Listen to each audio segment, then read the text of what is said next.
Master, welcome back again to our channel. Panibagong araw, panibagong kabanata na naman ang pagsamasamayin natin ngayong araw na ito. At kung bago ka sa ating channel, pag-click ang subscribe button and hit the notification bell para updated kayo sa ating mga susunod na videos. So mga Master, bago natin simulan ang ating kabanata ngayong araw na ito, huwag po sana natin skip yung ads mga Master, no, dahil malaking bagay na po yan sa ating munting channel.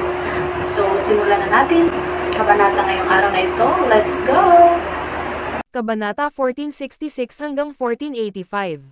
Kabanata 1466. Nag-aalala ba ang munting prinsipe sa kasalukuyang sitwasyon? Magsisinungaling siya kung sasabihin niyang hindi siya nag-aalala. Kung pumayag siya kaagad pagkatapos magsalita ng isang bagay si Jasper tungkol sa katwiran ng bansa tulad ng isang mainit na ulo, kung gayon ang royals mula sa Waterhoof City ay gagawin para sa oras na para sa maliit na prinsipe na pumalit. Wala sa mga taong iyon na nasa tuktok ng lipunan ay mga ordinaryong tao. Ito ay totoo para sa parehong mga individual at pamilya. Maging ang munting prinsipe, bilang kahalili na maingat na nilinang ng pinakamataas na pamilya, ang royals, ay nakatanggap ng pinakapiling edukasyon mula sa murang edad. Noong ang mga ordinaryong bata ay nag-aaral pa ng matematika, physics, at chemistry sa kanilang 5 taon ng senior year exam modules, nagsimula na siyang makatanggap ng pinakakomprehensibong tactical na edukasyon. Gamit ang kapaligiran at mga mapagkukunan na ibinigay ng royals, kahit na ang isang karaniwang aso ay maaaring turuan sa isang elite canine na may D. Ano pa para sa isang tulad ng munting prinsipe na napakatalino na. Ito ang mga dahilan kung bakit mas alam ng munting prinsipe ang mga panganib at benepisyong nakapalibot sa bagay na ito.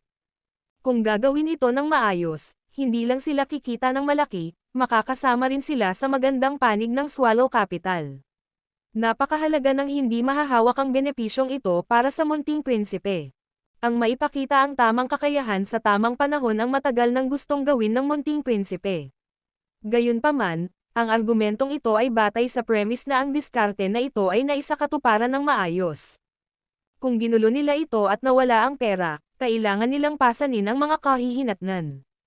Ang mga kahihinatnan nito ay hindi lamang pagkawala ng pera. Sa makatuwid, ang maliit na prinsipe ay gumawa ng mga plano upang bumunot. Ito ang dahilan kung bakit siya ay labis na inis nang malaman niya na ang stock market ng Estados Unidos ay sarado, na naging dahilan upang hindi siya makapag-withdraw kahit na gusto niya.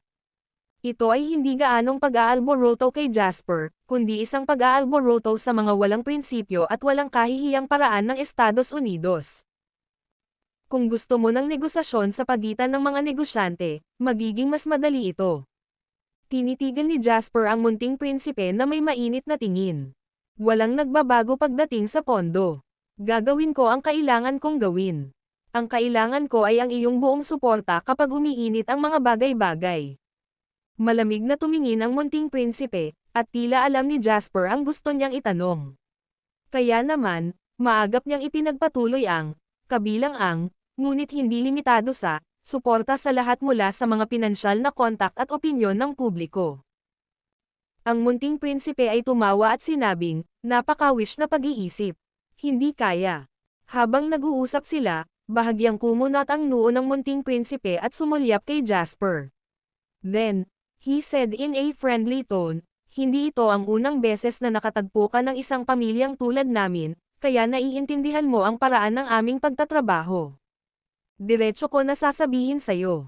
Hindi ako ang tumatanggi sa iyo, ngunit sa ngayon, hindi ko kayang pakilyusan ang labis na mapagkukunan ng pamilya upang tulungan ka. Kahit na ang aking matanda ay hindi gagawin ito. Maraming rules sa isang pamilya at mas marami pa sa kanila ang mga royals. Kung hindi, matatapos ang royals. Naiintindihan ko. Tumanggaw si Jasper. Hindi niya akalain na nagsisinungaling sa kanya ang munting prinsipe. Hindi na kailangang gawin iyon. Ipinagmamalaki ng munting prinsipe at hindi niya kailangang magsinungaling tungkol sa ganoong bagay at ibaba ang sarili. Buti naman naiintindihan mo. Tumanggaw ang munting prinsipe. Gumaan ang pakiramdam niya. Hindi niya napagtanto na mula nang gumawa si Jasper ng 10 bilyon mula sa kanyang 5 bilyong puhunan, at pagkatapos niyang makita kung paano ang Estados Unidos stock market ay pakiramdam na walang magawa laban kay Jasper, hindi na niya mababawasan pa si Jasper. Ngayon, Nagsimula siyang magmalasakit sa opinyon at pananaw ni Jasper dahil direktang makakaapekto ito sa kanilang pagtutulungan. Sa madaling salita, ginamit ni Jasper ang kanyang pagganap na ikinagulat ng mundo sa stock market ng Estados Unidos para sa karapatang magsalita bilang katumbas ng maliit na prinsipe. Kung gagamitin ko ang aking mga mapagkukunan, maaari naming ayusin ang ilang mga normal na problema, ngunit ang mga ito ay walang silbi sa harap ng malalaking bagay na tulad nito. Nagkibit-balikat ang munting prinsipe at walang kahihiyang nagpatuloy sa pagsasabing, sa palagay ko ay wala akong maibibigay na tulong sa iyo maliban sa pera. Bukod dito, may hiling din ako. Please tell me, sabi ni Jasper. Medyo nahihiya ngayon ang munting prinsipe. Hindi niya ibinigay ang tulong na hiniling sa kanya, ngunit ngayon ay humihiling siya. Ito ay hindi tama sa lahat. Higit sa lahat, hindi ito akma sa kanyang imahe. Gayunpaman, ang isa ay dapat palaging makipag-usap sa negosyo sa isang setting ng negosyo, upang pahalagahan niya ang kanyang imahe kaysa sa tunay na kita. Ako na mismo ang mamamahala ng pondo. Napatingin agad si Jasper nang marinig ang sinabi ng munting prinsipe. Nagpatuloy ang munting prinsipe ng walang ekspresyon habang nakatingin sa kanya si Jasper, mukhang aalisin na kita kapag tumigil ka na sa pagiging kapakipakinabang, gayunpaman, ang kalikasan at impluwensya ng bagay na ito ay masyadong malaki. Maaari kong ipangako na makikipagtulungan ako sa iyong mga galaw ng walang kondisyon, ngunit gusto ko ng awtoridad na itapon ang mga pondo. Hindi lang naman ikaw ang magtatanong nito, diba? Nakilala ko ang parehong kahilingan kung makikipag-ugnayan ako kay Lord Alvarado, tanong ni Jasper. Talagang nagulat ang munting prinsipe ngayon. Sinabi niya, paano mo nahulaan ito? Aside from your families coming from different places, the situation with you guys is almost the same. Kaya, pribado kayong nakipag-ugnayan sa isa't isa at nagkasundo. Ito ay isang bagay na normal. Malumanay ang tono ng pananalita ni Jasper, at tila ayaw niyang magalit sa mga sandaling ito. Bumantong hininga ang munting prinsipe at tumayo para tapikin ang balikat ni Jasper. Sinabi niya, ito ay isang pabor na utang ko sa iyo. Kumita sila ng 5 bilyon dahil kay Jasper, ngunit pagkatapos nilang harapin ang problemang ito, gusto nilang mag-pull out kasama ang kanilang mga kita. Kahit na ipinangako ng munting prinsipe na makikipagtulungan siya sa plano ni Jasper, ang pagkilos na ito lamang ay tila gusto niyang alisin si Jasper sa sandaling tumigil na siya sa pagiging kapakipakinabang. Kung ito ay ibang tao, ang munting prinsipe ay hindi maaabala. Ang isang tulad ng munting prinsipe ay hindi karaniwang nakikipag-usap sa iba, lalong hindi nangangako sa kanila o may utang na loob sa kanila. Gayunpaman, ito ay hindi sinuman, ito ay si Jasper. Ito ay si Jasper, na nagkamit ng karapatang tumayo sa parehong antas ng kanya, novel drama. Kaya naman, kailangang isipin ng munting prinsipe ang damdamin ni Jasper. Fine, I accept, biglang sagot ni Jasper. Ang video na ito ay edited by Urban Storytelling. Kabanata 1467. Sumang-ayon si Jasper ng madali at tiyak. Nahuli nito ang munting prinsipe. Pumayag ka ba? Subconsciously tanong ng munting prinsipe. Malumanay na sabi ni Jasper, sa iyo na ang pera. Maging ito ay ang 5 bilyong punong guro o ang karagdagang 5 bilyong kita, ito ang benepisyo na dapat makuha ng munting prinsipe pagkatapos mamuhunan sa akin. Ngayong balak mong bawiin ang pera, paano ako tatanggi? Kumunot ang noo ng munting prinsipe at tinignan ng mabuti si Jasper. Aniya, ako ang hindi nakagawa nito ng maayos. Kung mayroon kang anumang mga hinaing, maaari mong sabihin sa akin ngayon. Kaway ng kamay, sumagot si Jasper, ano ba ang dapat ireklamo? Ang dahilan para dito ay napakasimple. Hindi naman kita mapipigilan na kunin ang pera mo, diba? Magiging mali iyon sa akin. Kung gaano kalmado si Jasper, mas naramdaman ng munting prinsipe na hindi niya ito nahawakan ng maayos. Sandaling nag-isip ang munting prinsipe at sinabing, hindi mo kailangang magsabi ng anuman kay Lionel, gagawin ko para sayo. Maaari ko ring sabihin sa iyo sa ngalan niya na susuportahan ka namin sa anumang nais mong gawin sa pag-follow up ng usaping ito. Mabuti naman. Tumayo si Jasper, inilahad ang kanyang kamay sa munting prinsipe, at sinabing, kung gayon ay ayos na. Habang nakatingin siya kay Jasper ng nakakapasong mga mata, napangiti bigla ang munting prinsipe at hinawakan ang kamay ni Jasper. Sinabi niya, ito ay isang deal. Matapos talakayin ang mga usapin sa negosyo, nagkwentuhan sandali si Jasper at ang munting prinsipe bago umalis. Marahil ito ay dahil sa biglaang pag-withdraw niya ng mga pondo, ngunit ang maliit na prinsipe ay nag-treato kay Jasper ng magalang. Hindi lang niya pinigilan si Jasper, pero personal niyang inilakad si Jasper sa pintuan ng Holiday Villa at pinanood siyang sumakay sa kotse bago siya umalis. Matapos mawala ang sasakyan ni Jasper sa dulo ng kalsada sa bundok, nagpakita si Coffee sa tabi ng munting prinsipe at mahinang sinabi, "Munting prinsipe, nasa bahay pa rin ang Panginoon naghihintay ng iyong balita. Dapat tayong bumalik ngayon." Nanatili ang tingin ng munting prinsipe sa direksyon kung saan nawala ang sasakyan ni Jasper at mahina siyang tumawa. "Naghihintay ng balita ko. Ano pang hinihintay?" Nahigitan ako ni Jasper, ang pamilya, at ang inaasahan ng lahat. Natigilan si Coffee. Medyo natarante siya. Gayunpaman, ang kanyang mga dekada ng ugali bilang isang subordinate ay nagsabi sa kanya na kailangan niyang maunawaan ang maraming mga bagay, pabayaan mag-isa na makarating sa ilalim nito. Sa pagkakataong ito, ang munting prinsipe ay nasa mabuting kalooban. Kaya, nagpatuloy siya, ang paglaki ng taong iyon ay talagang nakakatakot. Sa ganitong sitwasyon, mas mababa talaga ako sa kanya. Marahil ay masyadong malakas ang kapangyarihan ng Royals, kaya hindi ko kailangang harapin ang anumang mga pagpipilian na hindi kaaya-aya sa akin. This time, I also decided to support Jasper, naniniwala ako sa kanya. Kahit hindi ako manalo, hindi ako magpapatalo. Hindi ba siya matatalo kung hindi siya nanalo? Lalong naguluhan si Coffee ngayon. Gayunpaman, hindi na siya nag-usisa pa, bahagya siyang yumuko at mahinang sinabing, "Oo." Pagkalabas sa pribado at eksklusibong villa ng munting prinsipe, walang ekspresyon si Jasper. "Jasper, nabigo ba ang negosasyon?" Si Julian, na nagmamaneho, ay tumingin sa ekspresyon ni Jasper sa rearview mirror at nagtanong. Medyo masama ang loob ni Julian, na bihirang makita si Jasper na ganito ang ekspresyon. Alam niyang hindi naging maganda ang pagkikitang ito ni Jasper at ng munting prinsipe.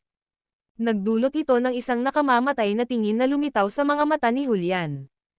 Kung bibigyan siya ng isang salita ni Jasper sa sandaling ito, maaari siyang agad na tumalikod at mag-isang ipihit ang ulo sa ulo ng maliit na prinsipe upang ibigay ito kay Jasper. Hindi iisipin ni Julian kung gaano kalaki at kalakas ang background ng munting prinsipe. Hindi. Umiling si Jasper at tumingin sa labas ng bintana.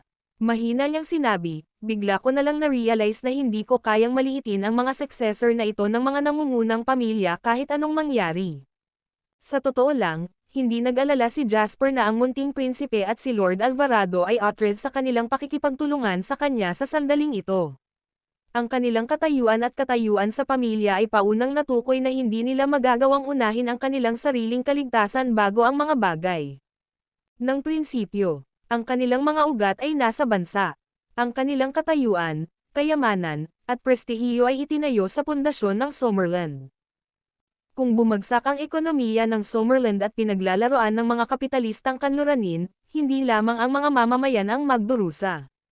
Kasabay nito, ang mga pamilyang nagugat sa lupain ng Summerland ay magdurusa rin. Anuman ang kanilang ginawa sa sandaling ito ay mahigpit na sinusubaybayan ng mga malalaking kuha sa Swallow Capital, novel drama. Sa makatuwid, sa sandaling ito, hindi sila maglalakas loob na makipaglaro sa kanilang mga manggas kahit na mayroon silang mga bowl ang bakal. Kaya naman hindi nag-alala si Jasper na susuko ang munting prinsipe sa pakikipagtulungan nito sa kanya. Gayunpaman, ang problema ay hindi niya inaasahan na ang maliit na prinsipe at Lord Alvarado ay bawiin ang kanilang kapital at muling makontrol ang mga pondo. Bagaman sinabi niyang igagalang niya ang desisyon, ang hakbang na ito ay ganap na nagpakita ng kasakiman at pagiging maingat ng mga taong ito. Upang ilagay ito awkwardly, ito ay isang malinaw na halimbawa ng pag-save ng sariling ilalim sa panahon ng isang kalamidad. Kaya naman nakonsensya ang munting prinsipe sa oras na iyon. Kaya naman kalmado ang mukha ni Jasper na parang walang tubig. Napabuntong hininga, pumikit si Jasper at sinabing, "Kailangan kong makakilala ng maraming tao pagkatapos nito. Wala akong oras para mag-alala masyado tungkol dito. Bumalik muna tayo sa Southeast Province." Sa pagtingin sa pagod na si Jasper sa pamamagitan ng rearview mirror, mahinang sinabi ni Julian, "Jasper, gaano man kalaki ang isyo, kailangan mo pa ring magpahinga. Wala akong gaanong alam tungkol sa mga pangunahing prinsipyo, ngunit alam ko na ang katawan ang pangunahing mapagkukunan para sa isang revolusyon. Kung bumagsak ka ngayon, gagawin ang lahat para sa..." Binuksan ni Jasper ang kanyang mga mata para tingnan si Julian, at tumawa siya bago sinabing, "Huwag kang mag-alala, hindi ako gagawin." Ngumisi si Julian at nagtanong, "Julian, sino ang susunod nating makikita?" Nag-isip sandali si Jasper at sumagot, "Kailangan nating makita si Lord Alvarado sa susunod. Kukontaken ko siya at susubukan kong hilingin sa kanya na pumunta sa Southeast Province." Pagkatapos niyang sabihin iyon ay nagring ang phone ni Jasper. Natigilan siya nang makita ang numero ng telepono. Childhood friend niya iyon na matagal na niyang hindi nakakausap, si Greg. Hindi nagdalawang isip si Jasper bago sumagot. "Jasper, masama ito. Nademanda ako." Ang video na ito ay edited by Urban Storytelling. Kabanata 1468. Nagulat si Jasper sa tawag ni Greg. Nang hilingin ni Jasper kay Greg na magsimula ng isang kumpanya ng pagmamanupaktura ng mobile phone, ito ay bilang paghahanda sa pagtaas ng mga smartphone sa susunod na 2 hanggang 3 taon. Ang paggawa ng mobile phone ay hindi isang madaling gawain kahit noong 2020, kaya hindi inaasahan ni Jasper na malaki ang gagawin ni Greg. Ang mahalagang bagay ay gumawa muna ng mga pagsasaayos sa mga nauugnay na supply chain, na karaniwang kilala bilang pag-ukit ng isang posisyon. Ang industriya ng mobile phone ay isang industriya na binigyang halaga ni Jasper sa hinaharap. Ang kahalagahan nito ay pangalawa lamang sa 2 kumpanya, Avilon at Terrizone, at sa puso ni Jasper, mas mataas pa ang prioridad nito kaysa sa kanyang mga kumpanya ng real estate. Pagkatapos ng lahat, ang industriya ng real estate ay masyadong nakatuon sa patakaran at ang kanyang alaala sa kanyang nakaraang buhay ay pinatunayan na ang gobyerno ay hindi palaging maaaring suportahan ang pag-unlad ng industriya ng real estate. Sa makatuwid, hindi lamang hiniling ni Jasper kay Greg na mag-set up ng isang kumpanya ng pagmamanupaktura ng mobile phone, ngunit magpatakbo din ng isang kumpanya ng pagmamanupaktura ng elektronikong kagamitan na palaging nagtatrabaho sa mga kaugnay na proyekto. Ang tanging isyo ay hindi ito isang madaling gawain sa makatuwid, bukod sa pagbibigay ng kapital, hindi masyadong tinulungan ni Jasper si Greg. Gayunpaman, ngayon si Greg ay Manda. "Anong nangyari?" tanong ni Jasper na nakakunot ang noo. "Masyado kasi akong naging pabaya." Ngumiti si Greg at ipinaliwanag ang buong kwento. "Kalahating taon na ang nakalilipas. Nakahanap ako ng isang pangkat na may mga pondong ibinigay mo sa akin at inimbitahan silang sumali sa kumpanya. Ang pinuno ng pangkat na ito ay si Eric Whitman. Siya ay orihinal na isang punong taga-disenyo sa Fligan, ang unang domestic na kumpanya na gumawa ng mga mobile phone sa Nim City. Pagkatapos niyang sumali sa kumpanya, pinangunahan niya ang koponan upang malampasan ang ilang sunod-sunod na hamon. Ang aming prototype ay matagumpay na binuo noong nakaraang linggo. Pero hindi ko ini-expect na maglelik ang balita nito. Alam ito ni Fligan, at sinabi nila na ginamit ng aming mga mobile phone ang kanilang patented na teknolohiya at gusto nila kaming dalhin sa korte." Nang marinig ito ni Jasper, nagtaas siya ng kilay. Kilala niya si Fligan, hindi ba niyaga sa kanya ang kumpanyang ito?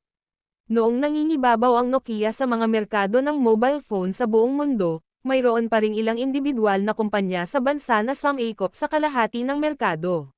Si Fligan ay isa sa kanila, noong nasa peak na sila, nang ibabaw sila sa 30% ng market ng mobile phone sa bansa. Sa isang panahon kung saan ang Nokia ay sinasamba, ito ay halos isang himala. Samantala, sinimulan ni Fligan ang panahon ng pamemeki ng mga domestic mobile phone sa isa pang kumpanyang pinangalan ng Goldie. Maaaring hindi alam ng karamihan na ang Draw Marquee-led banner ay unang binuo ni Fligan. Hindi bababa sa kasalukuyang industriya ng domestic mobile phone, ang Fligan ay maaaring ituring na isang higanti. Siguradong hindi ito may kukumpara sa bagong kumpanyang itinatag ni Greg. Kung ganoon, bakit si Greg ang pinuntirya ni Fligan? Talaga bang nakagawa tayo ng paglabag sa patent? Seryosong tanong ni Jasper. Ito rin ay isang bagay ng prinsipyo. Kung talagang ginawa nila ito, Gaano man kalaki ang pagkalugi, mapapabayad lang ni Jasper kay Greg ang bayad sa kompensasyon at itigil ang paglabag. Talagang hindi. Novel drama. Matigas at galit ang tono ni Greg. Kilala mo ako, hinding-hindi ko gagawin ang ganitong bagay. Pagkatapos ng insidente, nag-aral kami ni Eric sa kanyang team ng mahabang panahon. Nalaman namin na ang nilabag na patent na binanggit ni Fliegen ay orihinal na isang personal na patent na pagmamay-ari mismo ni Eric. Wala itong kinalaman sa Fliegen. Sinabi din sa akin ni Eric na ang boss ni Fliegen na si Vinnie Goldman, ay palaging hindi nasisiyahan sa kanyang pagbibitiw. Minsan pa nga ay sinabi niya na ang anumang kumpanya sa Summerland na nang-ahas na kumuha kay Eric ay sinadyang laban sa kanya. Sa tingin ko ito ang boss ni Fliegen, si Vinnie, paghihiganti laban sa akin at kay Eric. Nagdilim ang mukha ni Jasper at sinabi niya, "Nasaan ka ngayon?" Sa Nim City. Plano kong pumunta at kausapin si Vinnie ngayon para makita kung mareresolba ang bagay na ito ng mapayapa. Bahagyang napabuntong hininga si Greg at sinabing, hindi takot si Fliegen sa litigation, pero hindi natin ito kayang bayaran. Ang dating pamumuhunan sa pananaliksik at pag-unlad ay mabigat, at ngayon ang kumpanya ay kapos na sa pondo. Nakuha namin sa wakas ang unang batch ng mga produkto at maliban na lang kung may pasok namin ang mga produkto sa merkado at magsimulang kumita ng pera, magiging mahirap para sa kumpanya na magpatuloy sa pagpapatakbo. At saka, halos tapos na kami sa investment sa advertisement. Kung hindi na-resolba ang demandang ito sa Fliegen, hindi namin madadala ang produkto sa merkado. Kapag nangyari iyon, kahit ang perang ipinuhunan sa advertisement ay mawawalan ng saysay at mabibigatan tayo ng maraming paglabag sa mga kontrata. Sa tingin ko, alam ito ni Vinnie, kaya pinili niyang kumilos sa kritikal na sandali na ito. Ang Nim City ay hindi malayo sa Waterhoof City. 1 oras lang kasama ang biyahe mula sa Waterhoof City sa pamamagitan ng highway. Ayon sa mga plano ni Jasper, dapat lamang niyang makilala ang susunod na mahalagang tao sa susunod na araw. Kaya naman, diretsyong sinabi ni Jasper, "You should go talk with them first. Nasa Waterhoof City ako ngayon. Dapat tapos ka na sa oras na makarating ako sa Nim City.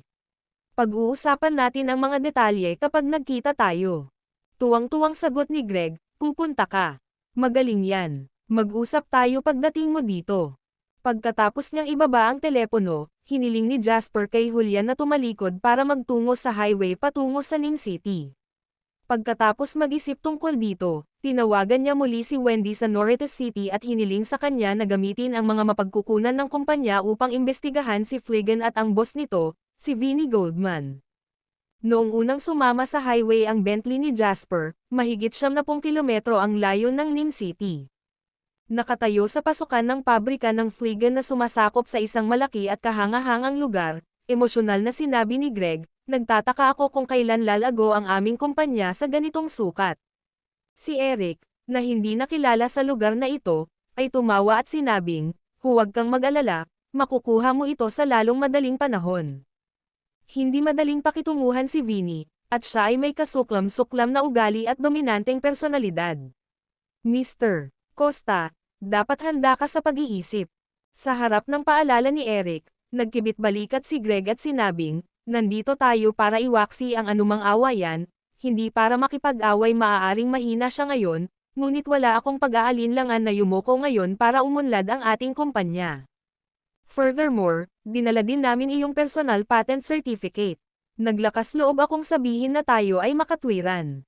We have the upper hand, kaya kahit gaano siya ka-overbearing, hindi siya lalampas sa linya." Sa pagtingin sa kumpiyansa na si Greg, medyo nag-aalala si Eric. Umiling siya at sinabing, "Mr. Costa, hindi mo pa nakikitungo si Vinnie. Hindi mo alam kung paano siya. Kung ang taong ito ay napakadaling pakitunguhan, hindi ako aalis sa kumpanyang ito kung saan ako nagtrabaho ng higit sa 10 taon." Tinapik ni Greg ang balikat ni Eric at matapang na sinabi, "Hindi mahalaga kung mabuti siya o masama, kailangan ko pa rin siyang makita, hindi ba?" Habang nag-uusap sila ay pumasok ang dalawa sa office building ni Fliegen. Ang video na ito ay edited by Urban Storytelling. Kabanata 1469. Upang maiwasang maakit ang atensyon ng labas ng mundo hanggat maaari, ang kumpanya ng pagmamanupaktura ng mobile phone na itinatag ni Greg ay hindi gumamit ng pangalang JW. Sa sandaling sumikat ito sa industriyang ito sa hinaharap, maaaring baguhin ito ni Jasper at isama ito sa kanyang grupo. Gayunpaman, sa ngayon, ang kumpanyang ito sa pagmamanupaktura ng mobile phone, na itinatag wala pang kalahating taon na ang nakalipas, ay pinangalan ng Blau Mobiles ayon sa kagustuhan ni Greg. Dumating si Jasper sa site ng Blau Mobiles, isang bagong binuong commercial district sa sentro ng lungsod ng Ning City. Ang kabuuang layout at konstruksyon ng lugar na ito ay sumasalamin sa proyekto ng South Face River. Sa simula, humingi din ang pamahalaan ng Nim City ng payo mula sa JW Real Estates. Mayroong 6 hanggang 8 palapag sa komersyal na gusali, at ang kasalukuyang espasyo ng opisina para sa Blau Mobiles ay sumasakop sa 2 buong palapag. Maya-maya ay bumukas ang pinto ng elevator, at pumunta si Jasper sa front desk pagkatapos maglakad sa corridor. "Hello, kaibigan ako ni Greg Costa, bumalik na ba siya?" Novel drama. Isang magandang dalaga ang nakaupo sa front desk. Nang marinig niyang tinatawag ni Jasper ang pangalan ng kanyang amo, hindi siya naglakas loob na magpaliban pa. "Mister," lumabas si Costa at wala pa siya. "Maaari ko bang kontakin ang kanyang sekretarya para sa iyo?" Magalang na tanong ng receptionist. "Sure," tumango si Jasper. Maya-maya, nagmamadaling lumapit ang isang sekretarya na na-notify ni Greg sa telepono. Siya ay isang magandang babae sa edad na 30s. "Hello, ikaw ba si Mr. Lane? Ako ang sekretarya ni Ginoong Costa. Ang pangalan ko ay Veronica Lin." Bagamat hindi alam ni Veronica na si Jasper ang boss ng kumpanyang nakaupo lang sa likod ng mga eksena, ang ugali at tono ni Greg nang magbigay ito sa kanya ng mga utos ay napagtanto niya na ang napakabatang si Mr. Lane ay nagtataglay ng isang pambihirang background. Ito ang dahilan sa likod ng kanyang magalang na tono at kilos. "Hello," ngumiti si Jasper at nakipagkamay. "Ako si Jasper Lane. Mr. Lane, sumama ka sa akin." Sinabi sa akin ni G. Costa na babalik siya kaagad kapag natapos niya ang kanyang trabaho dahil nauna ka sa kanya, maaari kang magpahinga sa kanyang opisina, magalang na sabi ni Veronica. Pumasok si Jasper sa Blau Mobiles kasama si Veronica na nangunguna. Gayunpaman, hindi siya agad pumasok sa opisina ni Greg. Sa halip, naglibot muna siya sa office area. Bagamat hindi alam ni Veronica ang gustong gawin ni Jasper, nanatili pa rin siya sa tabi nito na mapagmatsyag. Malinaw na sinusuri ni Jasper ang kalagayan ng lahat ng nasa Blau Mobiles na nasa ilalim ng pamumuno ni Greg. Sa kasiyahan ni Jasper, bagaman karamihan sa mga empleyado ng Blau Mobiles ay mga kabataan, mayroon silang mahigpit na estilo sa trabaho.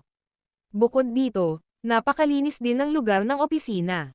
Ito ay mukhang isang maunlad na kumpanya. Tila nasimulan na ni Greg ang kanyang mga kasanayan sa pamamahala. Matapos makita ang lahat ng ito, pumasok si Jasper sa opisina ni Greg. "Dito ba nagtatrabaho si Mr. Costa?" Curious na tanong ni Jasper habang nakatingin sa maliit na opisina na pasimpleng pinaghihiwalay ng salamin na nakalagay sa sulok ng public office area. Bagamat may mga blinds, walang gaanong privacy dahil napapalibutan ito ng salamin. Bukod dito, ang opisina ay napakaliit at hindi mukhang isang tipikal na opisina ng boss. "Mister," sinabi ni Costa na nakikita niya ang katayuan ng lahat ng empleyado sa isang sulyap mula sa lugar na ito, at mas madaling makipag-usap sa lahat tungkol sa mga potensyal na problema anumang oras, sabi ni Veronica na may haplos ng paghanga sa kanyang mga mata. Matapos tumango, nakita ni Jasper ang isang simpleng camp bed sa likod ng desk. May mga unan at kubrekama, kaya halatang may madalas na natutulog dito. Kaka-founder pa lang ng kumpanya, maraming bagay na dapat asikasuhin at hindi pa perpekto ang sistema. Sa makatuwid, karamihan sa mga bagay ay nangangailangan ng personal na pagpapasya ni G. Costa. Sa makatuwid, pinipili ni G. Costa na matulog sa kumpanya halos lahat ng oras. Sa pagkakataong ito, si Veronica ang nagkusa na magpaliwanag. "Mabuti." Tumango si Jasper, tahimik na pumayag kay Greg.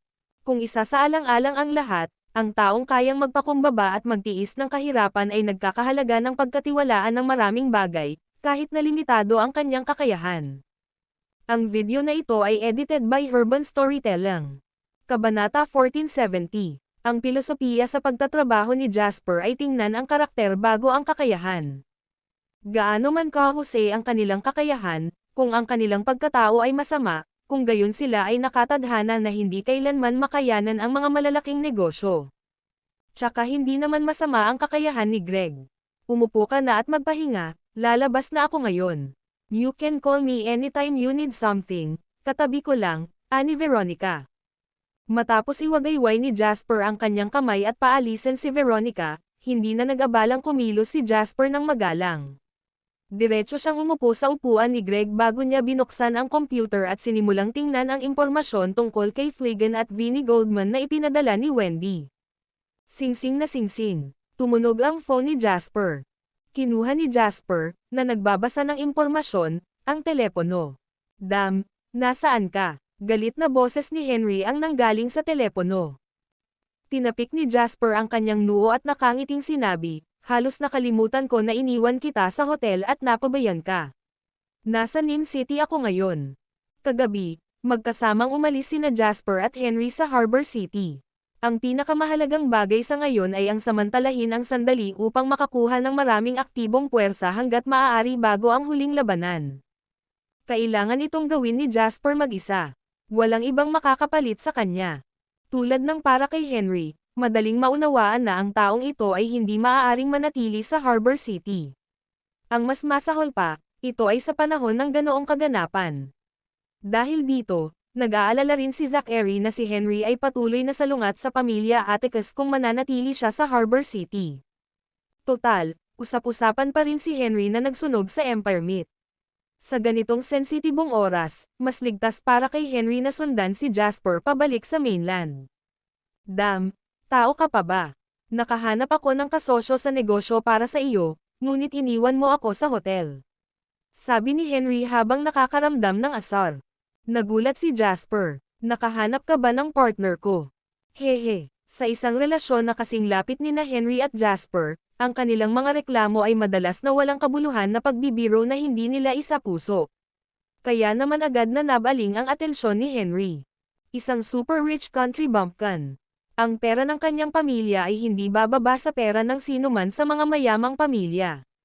Gayunpaman, wala silang prominenteng katayuan sa lipunan, kaya't lagi nilang inaasam na makapasok sa mga tunay na lupon sa mataas na uri.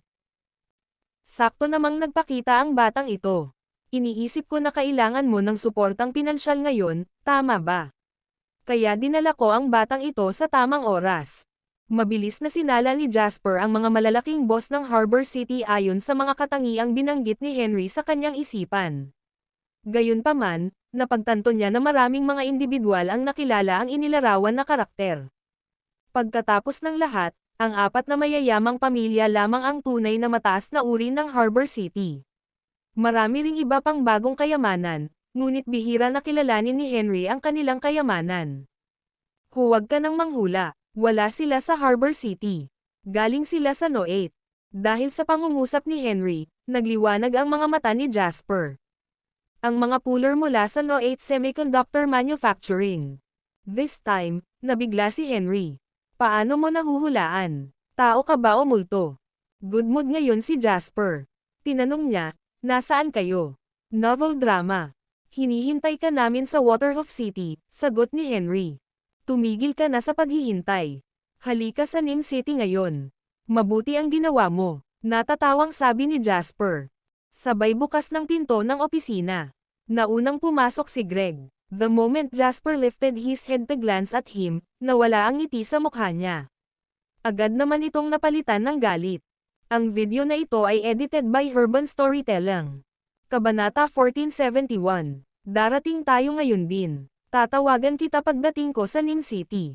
Huwag kang pumunta kahit saan sa pagkakataong ito, pagmamaktol ni Henry. Tumango si Jasper bago ibinaba ang telepono. Hindi niya kailangang makipagpalitan ng napakaraming kasiyahan kay Henry, novel drama. At saka, mas mahalaga ang bagay na ito sa harap niya ngayon. Jasper, andito ka pala. Hindi ka naman naghintay ng matagal diba? Matapos maibaba ni Greg ang kanyang briefcase, ngumiti siya at nagtanong. Tumingin si Jasper kay Greg at kitang-kita niya ang malinaw na handprint sa mukha ni Greg. Napakalakas ng ginawa ng taong sumampal sa kanya. Hindi lamang ito nag-iwan ng malinaw na print, ngunit ito ay namamaga rin. Sa hitsura nito, alam ni Jasper na kamakailan lamang ang sampal. Gayunpaman, walang sinabi si Greg kaya hindi inilantad ni Jasper ang nakakahiyang marka ni Greg. Sa halip ay tumingin siya sa taong nasa likod ni Greg. Ang nasa likod ni Greg ay isang lalaking nasa edad 40 na mukhang Pino at may kultura. Manipis ang mukha niya at mukhang Maislan. Nakasuot siya ng isang pares ng bilog na rimmed na salamin na nagmukhang guro na laging gutom sa kaalaman. Gayunpaman, ang kanyang ekspresyon ay matigas. Hayaan mong ipakilala kita. Ito si Eric Whitman at siya ang kasalukuyang punong opisyal ng teknolohiya ng Blaumobiles. Siya rin ang dahilan kung bakit napakabilis nating malulutas ang mga problemang teknikal. Siya ang haligi ng Blaumobiles. Eric, ito si Mr. Lane. Siya ang nagtatag ng JW. Siya rin ang tunay na boss ng Blaumobiles. Natigilan si Eric nang marinig ang sinabi ni Greg. Tulala niyang tanong, totoo boss? Sa totoo lang, ang Blaumobiles ay isang subsidiary na kumpanya lamang sa ilalim ng JW. Diretsyong sinabi ni Greg kay Eric ang totoo. Pinagpopandohan kami ng JW mula nang itatag ang kumpanya. Nabigla man si Eric, sa totoo lang hindi mahalaga kung sino ang amo dahil ganoon pa rin sa kanya. Bukod dito, ngayong nagkakaproblema sina Blaumobiles at Greg, makabubuting magkaroon ng isa pang mas malaking boss na nakatayo sa likuran nila. At least meron silang susuporta sa kanila. Hello, Mr. Lane, ako si Eric Whitman. Inabot ni Eric ang kamay niya at sinabing. Kinamayan ni Jasper si Eric at sinabing, narinig ko ang pangalan mo noong kausap ko si Greg tungkol sa trabaho. Gaya nga ng sinabi niya, ikaw ang haligi ng Blaumobiles ngayon. Kailangan kong pasalamatan kanyan. Napangiti ng mapait si Eric at sinabing, anong haligi? Niloloko lang ako ni Mr. Costa. Sa sandaling ito, binuksan ang pinto ng opisina. Pagdating ni Veronica sa kwarto, napabulalas siya bago siya magsasalita, Mr. Costa, anong problema sa mukha mo? Kitang-kita na walang normal na relasyon sina Veronica at Greg sa pagitan ng isang sekretarya at isang amo. Nag-aalala at nakakaawa siyang naglakad. Then, she lifted her hand to touch the handprint on Greg's face. Nang mahawakan niya ang sugat ni Greg, huminga ito ng malalim sa sakit. Ayos lang ako, maliit lang na aksidente, nakangusong sabi ni Greg. Alam ni Veronica na hindi na niya dapat sabihin pa. Kaya, pinigilan niya ang kanyang dalamhati at sinabing, ikukuha kita ng ointment. Pagkasabi niya noon ay dali-dali siyang lumabas ng pinto. Sa sandaling ito, mahinang sinabi ni Jasper, sabihin mo sa akin, ano ang nangyari? Greg gritted his teeth and said, ngayon lang, I went to see the boss of Fligan, Vinnie Goldman, with Eric.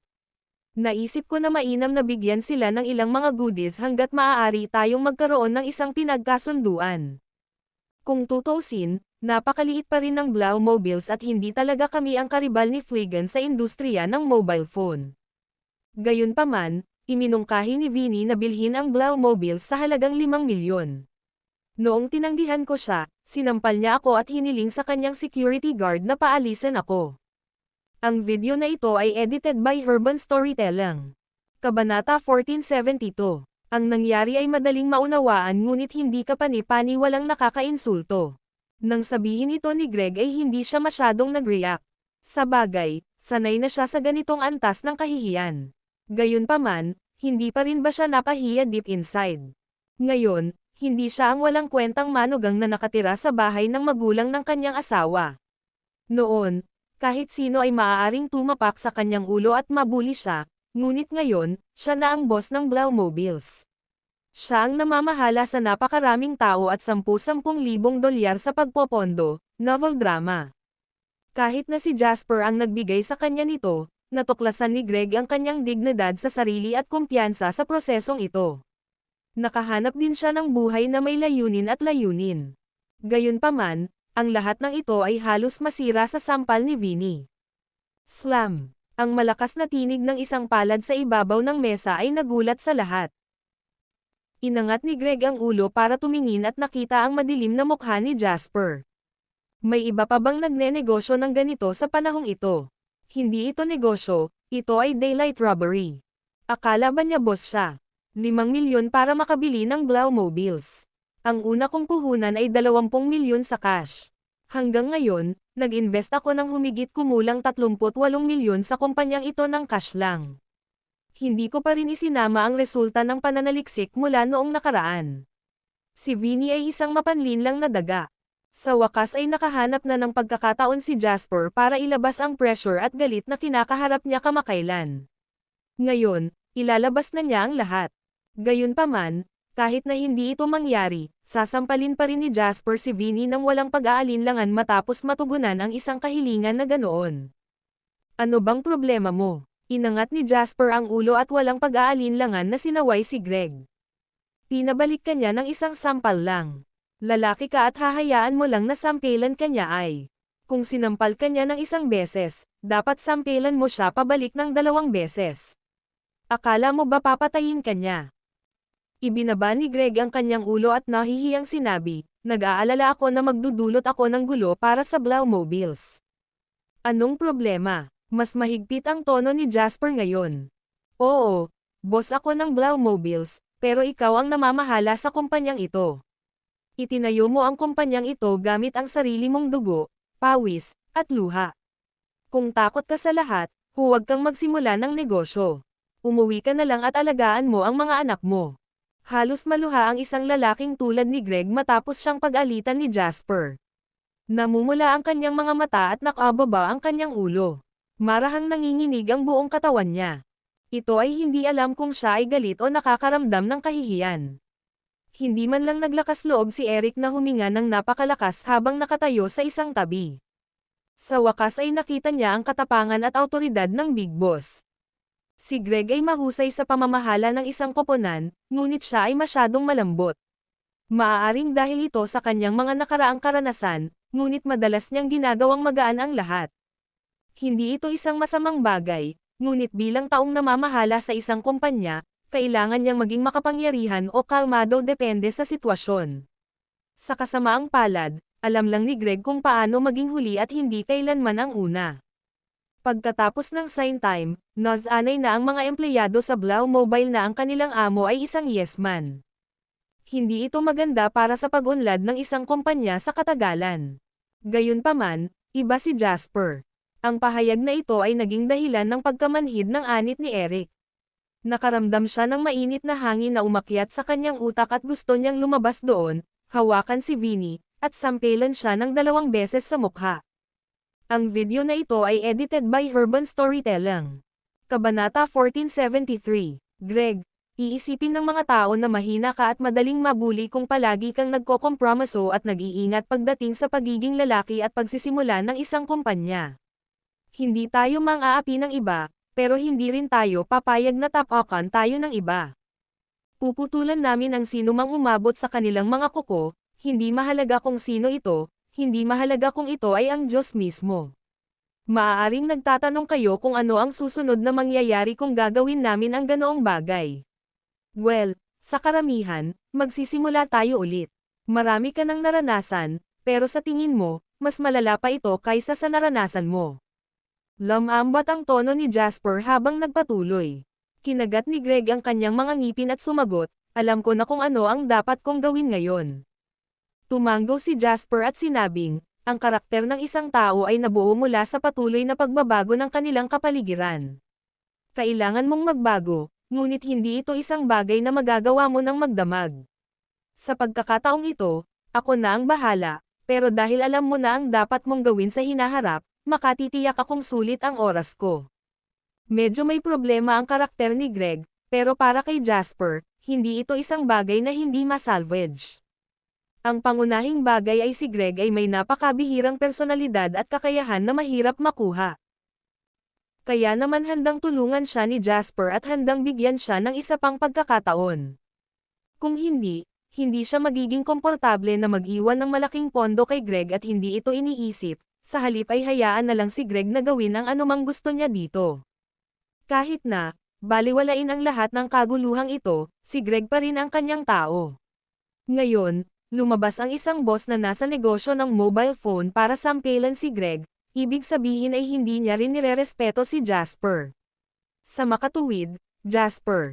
Kailangang ipakita ang kanyang galit. Para kay Greg ito, at para din sa iba pang empleyado. Julian, tawag ni Jasper. Bumukas ang pinto ng opisina at bumungad sa entrance si Julian. Kunin mo sa akin si Vinnie Goldman, utos ni Jasper. Tumanggo si Julian at walang sabi-sabing umalis. Jasper, anong ginagawa mo? Hindi inaasahan ni Greg na hihilingin ni Jasper sa kanyang nasasakupan na agawin si Vinnie. Labag ito sa batas, na halatang ikinagulat niya. Siya ang unang lumabag sa mga patakaran, kaya huwag mo kaming sisihin sa mga matinding hakbang. Marami akong aasikasuhin mamaya kaya wala akong oras na sayangin itong maliit na pritong ito. Di ba sabi niya gusto niyang bilhin ang Blaumobiles ng 5 million? Pupuntahan na lang natin siya dito para kausapin ako about it face to face, sabi ni Jasper sabay wave ng kamay. Mapait na tumawa si Greg at nakita si Eric na excited sa isang tabi. Kaya naman, hindi niya napigilan si Jasper. Siguro tama si Jasper, novel drama. Tara na, kain muna tayo. Bumangon si Jasper at sinabing, sa tingin ko, dapat nandito na siya sa oras na malapit na tayong matapos. May dalawa pa akong kaibigan na darating mamaya kaya kilalanin natin ang isa't isa habang kumakain. Siyempre, hindi ito naging problema. Matapos mahawakan ang usapin ni Greg, mabilis nilang nakumpirma ang isang lugar. Ang lugar na pinuntahan nila ay hindi isang magarbong lugar, ngunit isang normal na tindahan ng pansit. Ang lugar na ito ay partikular ding hiniling ni Jasper.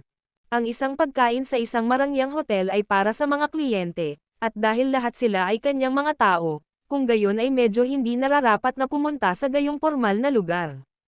Sa loob ng shop, dinampot ni Jasper ang ilan sa kanyang pansit at nginisyan si Greg, your secretary, Veronica, right? Anong relasyon niya sa'yo? Secretary ko siya, so obvious naman. We're employer and employee, nahihiyang sabi ni Greg. Ngumiti si Jasper at sinabing, I don't oppose office romance. Siyempre hindi niya gagawin. Total nakaupo naman si Wendy sa tabi ng opisina niya. Kaya, si Jasper ang isang tao na pinaka hindi kwalipikadong sumalungat sa pag-iibigan sa opisina. Ang video na ito ay edited by Urban Storytelling. Kabanata 1474. Medyo maganda ang impression ko kay Veronica. Gaya ng sinabi ni Jasper, naalala niya ang reaksyon ni Veronica matapos niyang makitang nasaktan si Greg. Hindi maaaring pekay ng isang tao ang ganoong uri ng tunay na pag-aalala at pagkabalisa. Gayunpaman, kailangan mong isipin kung paano mo ito gagawin sa iyong sarili.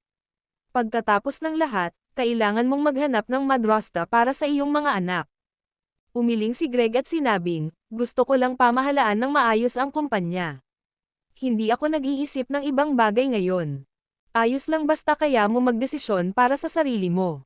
Gayunpaman, ang oras ay hindi naghihintay sa tao. Kung hindi ka kikilos ngayon, ang mga babae ay tuluyang maaga ng iba. Kapag nangyari iyon, walang pakialam kahit pagsisihan mo, panunuya ni Jasper.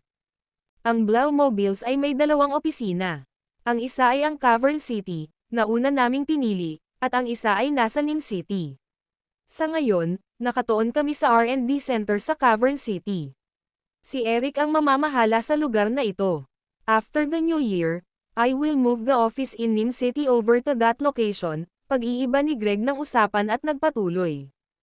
Tumanggo si Jasper at sinabing hindi nagpahayag ng opinyon, hindi malaki ang kumpanya ngayon, kaya hindi talaga angkop na lumipat.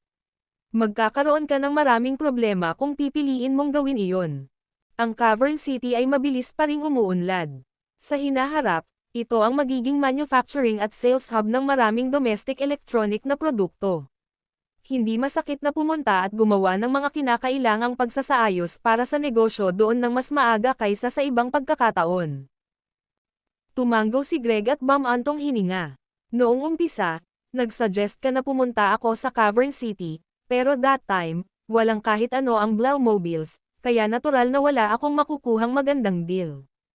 Kung tutuusin, matindi ang kompetisyon sa Cavern City, at very sincere ang mga tao sa Nim City.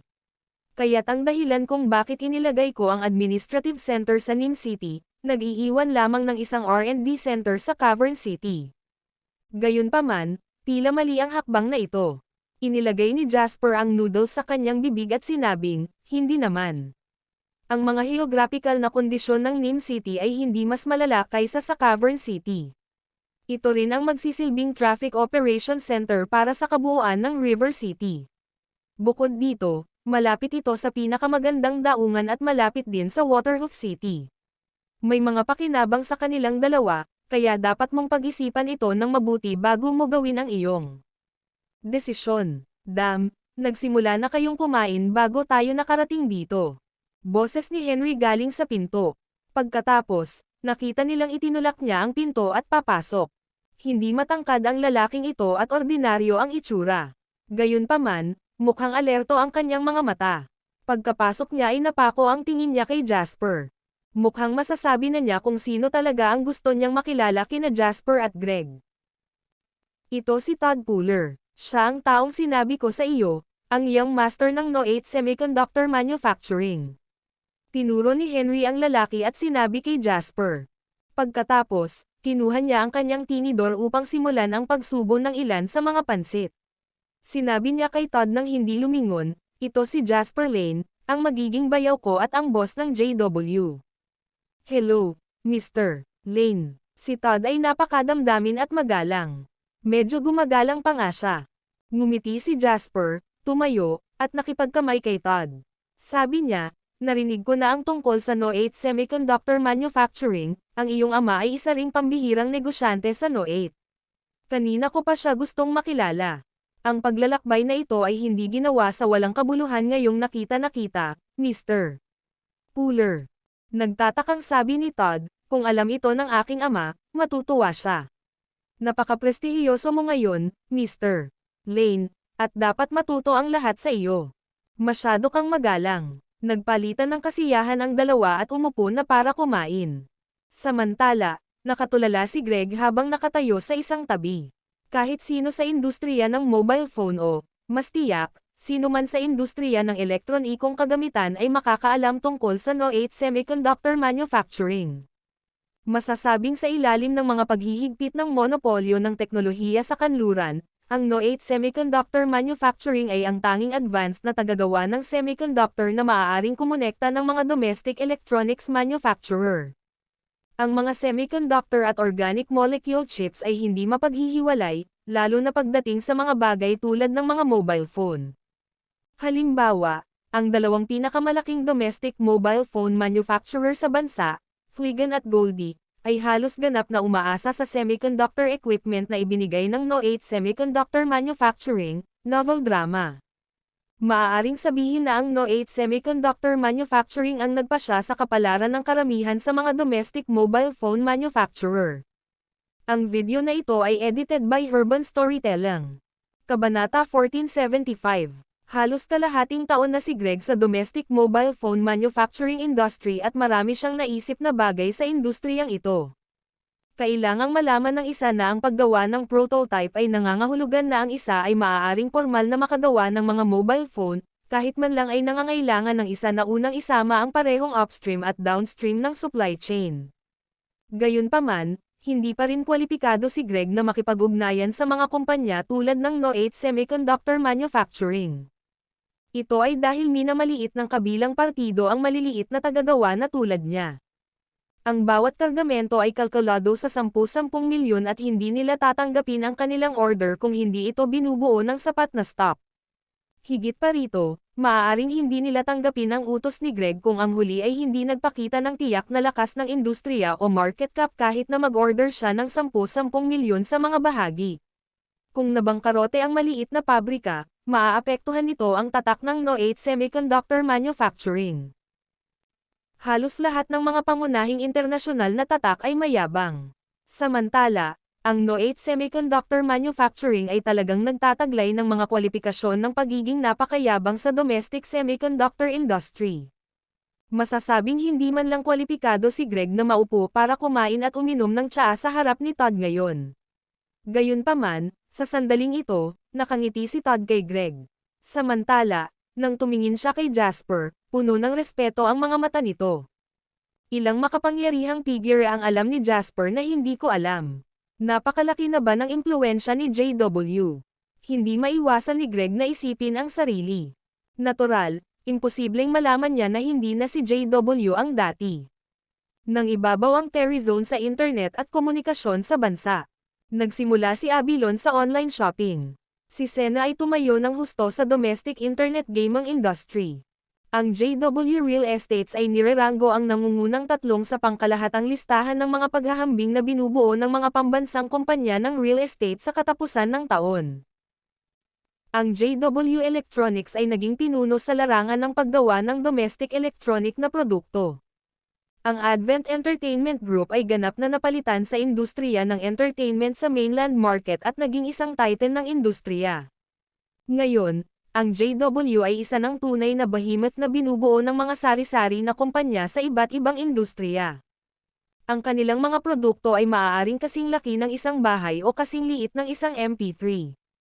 Hawak din nito ang impormasyon sa pakikipag-ugnayan ng lahat ng iyong online na kaibigan, isang piraso ng damit na binili mo sa isang online shopping platform, o marahil isang bagong super weapon na ginawa mo sa United Legends. Ang mga bagay na ito na malapit na nauugnay sa kabuhayan ng mga tao ay tahimik na inilatag sa paligid ng lahat sa Summerland. Maaaring hindi mo ginagamit ang KK, ngunit malamang na maglalaro ka. Marahil ay hindi ka naglaro, ngunit sa huli ay bibili ka ng isang bagay online. Kahit hindi ka mamili online, siguradong bibili ka ng bahay at magkakapamilya. Nagsimulang magpakita ng tahimik si JW sa lahat ng tao sa bansa.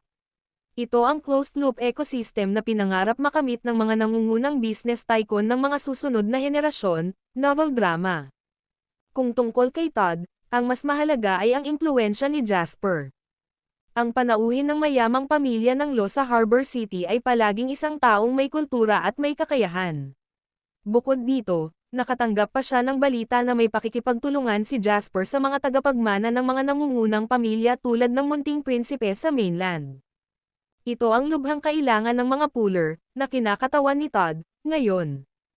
Pagmamay-ari ng pullers ang No8 Semiconductor Manufacturing. Bagaman mayroong dalawang pangunahing shareholder sa kumpanyang ito, ang Flips at ang gobyerno ng No8, ito ay naging isang dalawang talam na espada.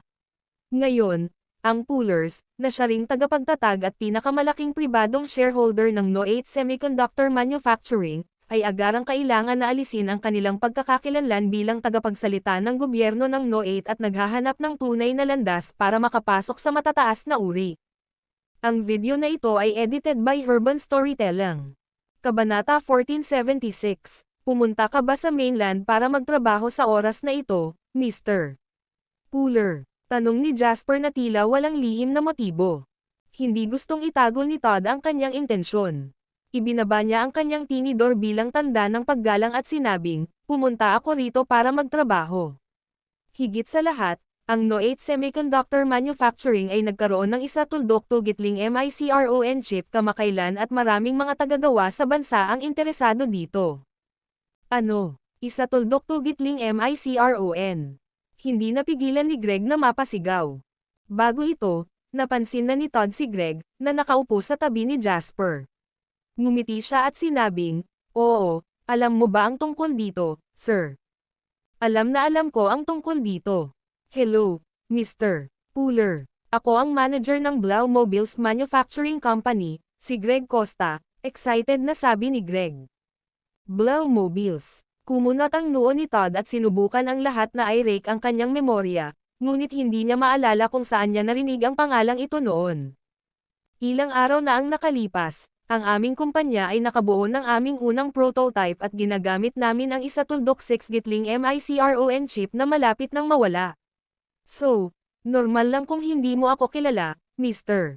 Puller, nahihiyang sabi ni Greg. Ngumiti si Jasper at sinabing, nag-invest ako sa Blau Mobiles. Tinaas ni Todd ang kanyang kilay nang makitang mas magiliw ang kanyang ekspresyon. Nakikita ko, hello, Mr. Costa. Ginagamit mo pa rin ang isa tuldok 6 gitling MICRON chip. Ipagpaumanhin mo ang aking prangka, ngunit ang teknolohiyang iyon ay namatay sa bansa. Kung interesado ka, maaari kaming magbigay sa iyo ng ilang isa tuldok 2 gitling MICRON chips. Talaga, nagulat si Greg na halos mapasigaw.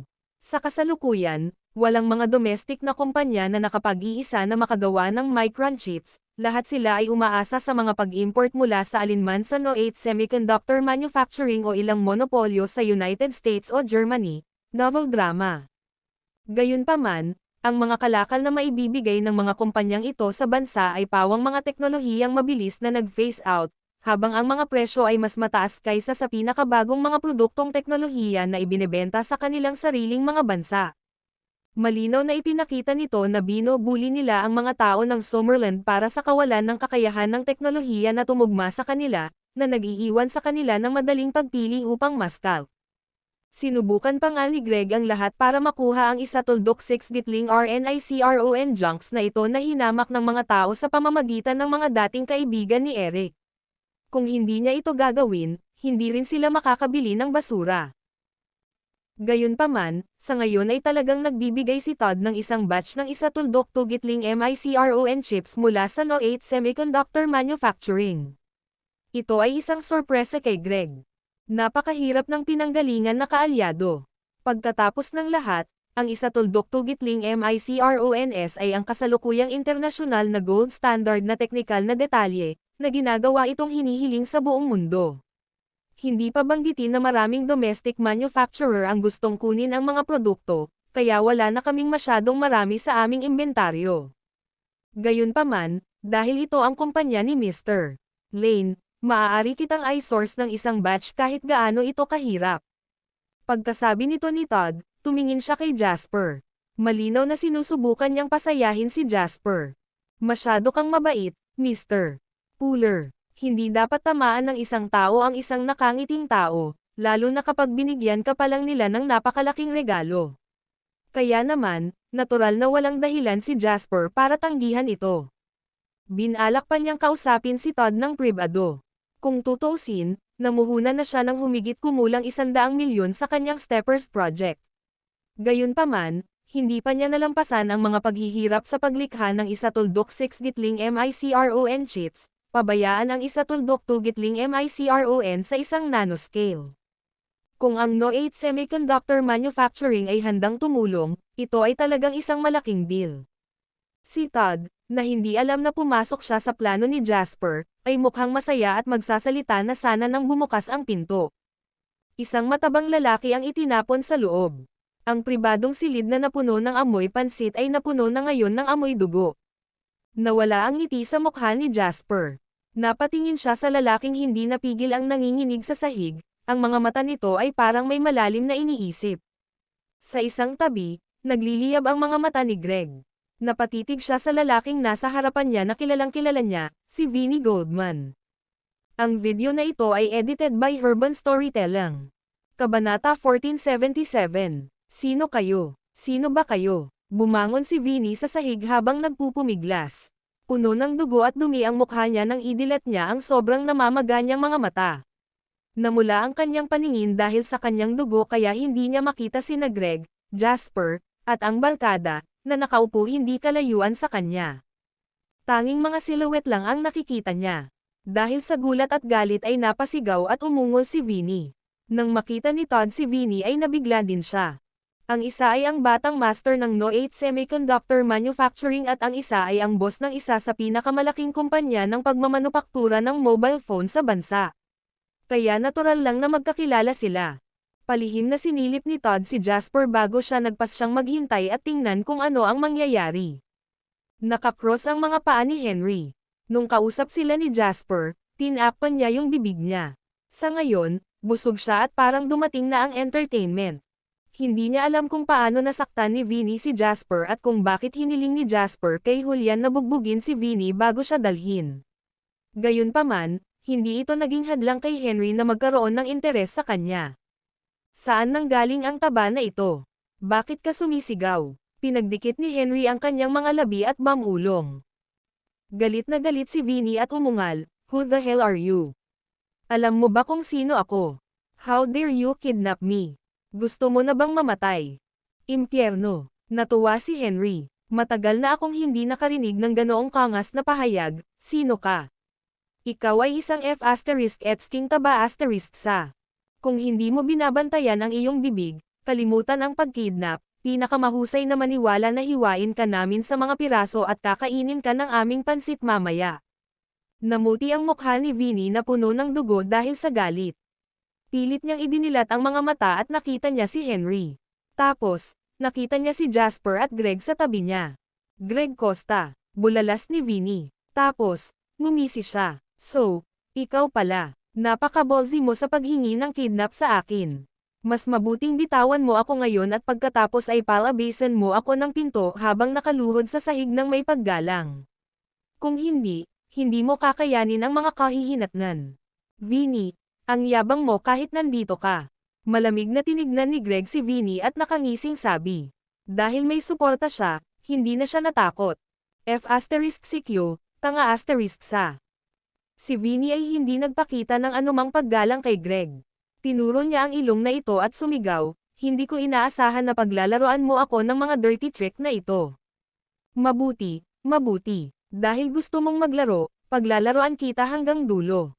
Hindi ako aalis sa lugar na ito at gusto kong makita kung ano ang gagawin mo sa akin, tanga.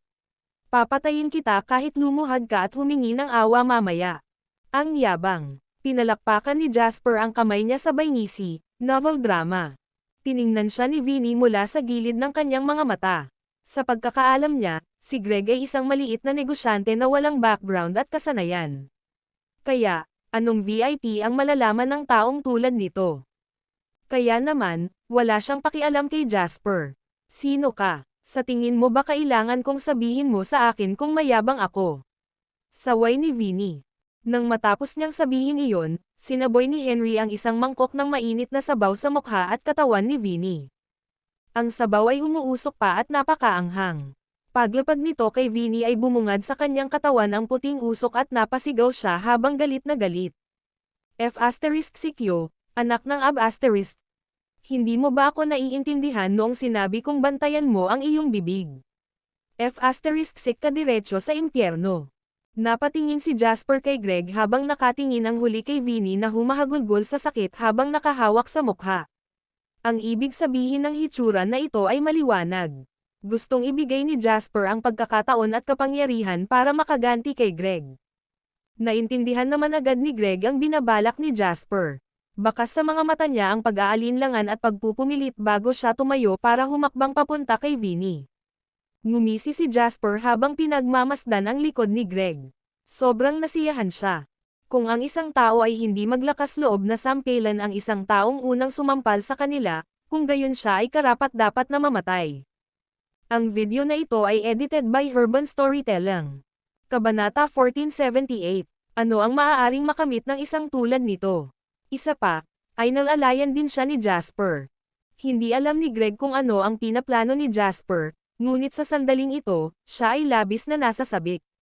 Itinaas niya ang kamay at marahas na hinampad sa mukha si Vinny. Si Vinny ang nambo-bully sa kanya. Pinuntahan ni Greg si Vinny na naghahanap ng kompromiso habang naglalaro ito ng ligtas, ngunit nauwi siya sa pagsipa ni Vinny sa isang kakilakilabot na paraan. Gayunpaman, dahil nandito si Jasper, ayaw niyang sayangin ang kanyang hininga. Hindi man lang niya ipinaliwanag kung bakit nila inagaw si Vinny bago niya ito sinimulang sampelan pagkarating niya. Tuwang-tuwa si Greg sa nakagugulat na pagkakaibang ito. Kasabay nito, naramdaman niyang ganito dapat ang pamumuhay ng isang lalaki. Sampal. Pagkatapos ng ilang sampal, si Greg ay nakaramdam ng kamangha-manghang, habang si Vinny ay gulat na tanga. Ito ay nakakabaliw ka, nakakaloka. Itigil mo na ang pagsampal sa akin. Noong una, nagmukhang mabangi si Vinny habang talagang duwag ang puso. Ngayon, umiiyak siya sa sakit habang nagmamakaawa. Ang pagbabagong ito ay magpapadama sa kanya ng sinuman. Sa isang kalabog, bumagsak si Vinny sa lupa, humihikbi. Isang lalaki ang hinahampas hanggang sa umiyak. Nang bumagsak siya, nahulog siya sa ilalim mismo ng mga paa ni Todd. He subconsciously lifted his head and his eyes met Todd's disdainful gaze. Napatulala si Vinny. Hindi niya inaasahang makikita si Todd dito. Mr. Pooler, tawag ni Vinny. Kumunot ang noo ni Todd at umiwas ng tingin. Sorry, hindi kita kilala. Sinimulang ituring ni Vinny si Todd bilang kanyang tagapagligtas ngayon. Tumalikod siya at hinawakan ang mga binti ni Todd bago humagulgol, Mr. Pooler, tulungan mo ako. Nakakabaliw ang mga taong ito. Ako si Vinnie Goldman, ang boss ng Fligan. Nagkatrabaho kami ng maraming beses noon. Mangyaring iligtas ako. Sino ang nakatrabaho mo ng maraming beses dati? Nino si Todd pagkatapos niyang marinig iyon. Sa wakas ay binigyan niya ng magandang impresyon si Jasper sa kanyang sarili, at ayaw niyang mapahamak ito ni Vinnie. Sinasabi ko sa iyo minsan na hindi kita kilala. Ang maitim na mga mata ni Todd ay parang dalawang matalim na kutsilyo nang magkasalubong sila ng tingin ni Vinnie. Kahit bobo si Vinnie, masasabi pa rin niyang may mga tao rito na hindi niya kayang masaktan. Kahit si Todd ay hindi kayang masaktan ang nasabing tao. Anong nangyayari? Nahihiyang tanong ni Vinnie. Sa sandaling ito, tumayo si Jasper at sinabing, busog na ako. Balik na tayo. Hayaan mo na ako, Greg. Maaari kang magpasya kung ano ang gusto mong gawin. Pagkasabi niya nun ay pinona niya ang barkada palabas ng private room. Bumangon din si Henry at tumingin kay Vinnie na may yelong ngiti bago umalis. Si Todd ang huling tumayo. Malamig ang tingin niya kay Vinnie na tulala. Saway niya, akala mo ba talaga Diyos ka dahil lang sa may katangahan kang kumpanya ng mobile phone? Tingnan kung sino ang nasa likod ng kabilang partido sa susunod na gusto mong gumawa ng ganoong katangahan. Wala ka lang, pero naglakas loob kang saktan si Mr. Lane. Simula ngayon, ang No8 Semiconductor Manufacturing ay hindi na magbibigay ng chips sa Fligan. Wala kahit isa. Ang video na ito ay edited by Urban Storytelling. Kabanata 1479. Napaupo si Vinnie sa lupa na para bang tinamaan ng kidlat. Ang mga sugat at bahid ng dugo sa kanyang katawan ay nagmumukha na siyang bagbog. Gayunpaman, walang halaga ng mga sugat ang maihahambing sa epekto ng sinabi ni Todd. Para sa isang tagagawa ng mobile phone, ang pagkawala ng ugnayan sa pinaka-advanced na supplier ng semiconductor ay nangangahulugan ng kamatayan. Lalo na sa Summerland, na nasa ilalim ng kondisyon ng Western Technology Blockade. Hindi lang sila makakakuha ng mga advanced na semiconductor na materyales mula sa kanluran. Mabibili man sila, lahat sila ay mga laos na produkto na luma na. Mas mahal pa ang presyo kaysa sa pinakabagong teknolohiyang semiconductor na ibinebenta ng mga dayuhan sa sarili nilang mga tao. Sa makatuwid, ang supply ng No8 Semiconductor Manufacturing ang tanging pinagmumulan ng mga semiconductors na maaasahan ni Vinnie. Ito ang status quo sa buong industriya ng pagmamanupaktura ng domestic mobile phone. Ngayon, nilinaw ni Todd na hindi na niya ito ibibigay muli, at ang kanyang Fligan ay matatapos sa loob ng ilang buwan. Nanginginig ang anit ni Vinnie habang napabulalas, hindi po Mr. Pooler. Mr. Pooler, mangyaring bigyan ako ng isa pang pagkakataon. Okay lang ako sa pagtaas mo ng presyo, kahit anong presyo ay ayos lang. Gayunpaman, sa sandaling ito, nasaan si Todd sa pribadong silid na iyon na makapal sa amoy ng pansit. Si Greg na lang ang naiwan na nakatayo sa harap ni Vinnie. Walang pakialam na wika ni Greg habang nakatingin sa maputlang mukha ni Vinnie, Mr. Goldman, ang makapangyarihang Mr. Goldman. Noong sinampal mo ako sa labas ng opisina mo ngayon, hindi mo akalain na darating ang kabayaran sa lalong madaling panahon, hindi ba? Itigil mo na ang pagiging masungit. Sa pakiramdam na malapit na ang kanyang kapahamakan, malalim lang ang hinanakit ni Vinnie kay Greg sa sandaling ito. Mapait niyang sinabi kay Greg, "You only have a good F*** King Master. Ang iyong Panginoon ay ang kahangahangang isa, ngunit ano ang kinalaman nito sa iyo? Pareho ka pa rin ng mongrel sa harapan ko." May panunuya sa mukha, hinayla ni Greg ang isang upuan at umupo sa harap ni Vinnie. Pagkatapos, sinabi niya, "Oo, mayroon akong isang mahusay na master at mahusay na suporta, nagseselos ka ba? Kung may kakayahan ka, makakahanap ka rin ng master na makakapagsinungaling sa akin sa harap mo at matawag kang daddy ko. Pero hindi mo kaya, di ba?" Labis na saya ang naramdaman ni Greg nang makita niya ang hindi magandang ekspresyon sa mukha ni Vinnie. Hindi alam ni Greg kung ilang taon na ang nakalipas mula noong huli niyang naramdaman ang ganito. Sanay siyang mahiyain at maamo, kaya hindi niya naranasan ang ganitong pakiramdam ng kadakilaan sa loob ng maraming taon. Mabilis niyang napagtanto na siya ay masyadong tanga bago ito. Sa lipunang ito, Ang mga taong tulad ni Vinny ay palaging magiging karamihan. Kung natatakot ka sa kanya, mas magiging mabangis pa siya, pipilitin kang yumuko at umatras, hanggang sa huli, mapa-atres ka sa dead end. Ang kahinaan at pagiging masunurin ng isang tao ay hindi makakakuha ng simpatiya ng mga taong tulad ni Vinny. Ito ay gagawin lamang na hindi sila nasisiyahan sa maliliit na kita at gutom para sa higit pa. Sa makatuwid, pagdating sa mga taong tulad ni Vinny, kailangan ng isa na basagin ang lahat ng kanilang mga ngipin sa sandaling magsimula silang maglabas ng kanilang mga pangil, novel drama. Kung hindi mo mahanap ang isa, dapat mong aminin ang iyong kapalaran ng masunurin. Matapos niyang sampelan ang mukha ni Vinny na puno ng dugo at dumi, naramdaman ni Greg na malaki ang ipinagbago ng kanyang ugali at pag-iisip. Gayunpaman, hindi niya tinutulan ang pagbabagong ito. Bagkus, buong puso niya itong niyakap.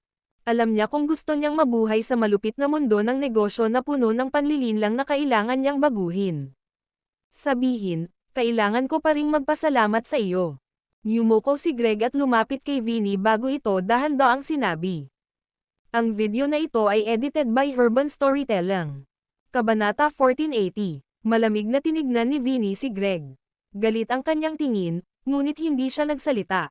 Alam niyang siya na ang tapos ngayon. Bagamat wala na si Mr. Lane, na hindi alam ng background at pamilya ni Vinny ngunit walang alinlangan na sobrang nakakatakot, maaari niyang pigain ang sarili na parang langgam anumang oras kung gugustuhin niya. Alam din niyang sinadya siya ni Mr. Lane dito para mailabas ni Greg ang galit sa kanya. Habang si Vinny ay nagngangalit ang kanyang mga ngipin at nakakuyom ang kanyang mga kamao, nakaramdam siya ng labis na kahihiyan at kalungkutan, ngunit hindi siya nang ahas na talagang pukawin si Greg. Tila nasiyahan sa ekspresyon ni Vinny, bahagyang tumawa si Greg at dahan-daang hinayla ang isang tablecloth upang panasan ang kanyang mga kamay. Pagpapatuloy niya, ang sampal sa umaga ang pumatay sa naunang Greg. Ngayon, hindi na ako papayag na may sumampal sa akin sa mukha kailanman. Napaawang ang sulok ng bibig ni Vinny. Medyo natatakot siya habang nakatingin kay Greg na tila baliw sa harapan niya. Sa pagkakataong ito, hindi siya nakaramdam ng takot sa misteryoso at makapangyarihang Mr. Lane na nasa likod ni Greg, kundi dahil lang kay Greg mismo. Baliw ba ang lalaking ito? Nang magsimulang mag-isip si Vinny, narinig na naman ang boses ni Greg. Para pasalamatan ka sa pagtulong sa akin na tapusin ang pagbabago, nagpa siya akong bigyan ka ng pagkakataong mabuhay. Tapos na ang Fligan, kaya ibenta mo sa akin. Bibigyan kita ng 8 million. Hindi makapaniwalang tumingin si Vinny kay Greg. Pagkaraan ng mahabang panahon, galit na galit niyang sinabi, nababaliw ka na. Bilang pangalawang pinakamalaking tagagawa ng mobile phone sa Summerland, ang taunang netong kita ng Fligan ay higit sa 8 milyon, na iminungkahi ni Greg na bilhin ito. Dahil dito, halos sumabog si Greg sa galit. Mas gugustuhin kong sunugin ang Fligan kaysa ibenta sa iyo sa murang halaga. Napangisi si Greg nang makitang umuungal si Vinny. Oo, noong hiniling mong bumili ng Blaumobil sa halagang 5 milyon sa araw, naisip ko rin. Ngunit mayroon akong mga pagpipilian, tulad ng paghahanap ng suporta, na kasalukuyang kulang sa iyo. Kung tumanggi ka, fine by me. Narinig mo na ang sinabi ng No8 Semiconductor Manufacturing ngayon, hindi na sila muling magbibigay ng kahit isang semiconductor sa Fligan. Kung wala ang mga materyales, bibili ka ba ng mga dayuhang basura na may mataas na presyo, mababang pagganap, at hindi napapanahong teknolohiya? O papanoorin mo na lang ang iyong mga kakompetensya na lunukan ang iyong bahagi sa merkado at pagkatapos ay malugi pagkatapos ka ng mga supplier na aidmande para sa paglabag sa kontrata. Mayroon kang pangatlong opsyon, na sunugin si Fligan sa lupa gaya ng sinabi mo kanina. Kung ganoon, maniwala ka sa akin, maliban kung maaari kang mabuhay hanggang sa 200 taong gulang, hindi ka makakalabas sa bilangguan sa buong buhay mo. Ang panununog ay isang krimen pa rin kahit na ito ay sarili mong kumpanya. Nakangising inangat ni Greg ang ulo at tinignan ang nanginginig na si Vinny na puno ng takot ang mga mata. Tapos, dahan-dahan niyang sabi, "Oh, maaari kang maging isang mabuting bata at kunin ang 8 milyon na inaalok ko sa iyo upang makita ang isang ligtas at mayamang pag-iral sa isang lugar na walang nakakaalam." Natakot si Vinny kay Greg at napasigaw, "Devil! Isa kang demonyo. Malamig na tumingin kay Vinny, sumagot si Greg, I am really a devil because you forced me to be. Sa isang kalabog, si Vinny ay bumagsak sa lupa, ang kanyang mga mata ay blanko. Mahinahong sinabi ni Greg, bibigyan kita ng 3 minuto para isaalang-alang kung gusto mong tapusin ang lahat ng ito sa 8 milyon at magsaya sa iyong buhay, manatili sa bangkarota, o mabulok sa bilangguan. Pumili ka kaya. Isang alon ng nakakahiyang galit ang nag-alab mula sa kaibuturan ng kanyang puso. Nais ni Vinny na masuntok niya si Greg hanggang sa mamatay, ngunit inalis niya ang kanyang mga kamao at tila tumanda kaagad ng ilang dekada. Sobrang pinagsisisihan ko ito. Hindi kita dapat na-provoke. Novel drama. Napaungol si Vinny pagkatapos pumikit. Ang video na ito ay edited by Urban Storytelling. Kabanata 1481. Habang nakatingin kay Vinny na umiiyak at nagtatampo sa pagsisisi, nakaramdam ng kawalang interes si Greg. Kung hindi dahil kay Jasper, si Greg na ang nakaupo sa lupa sa matinding paghihirap.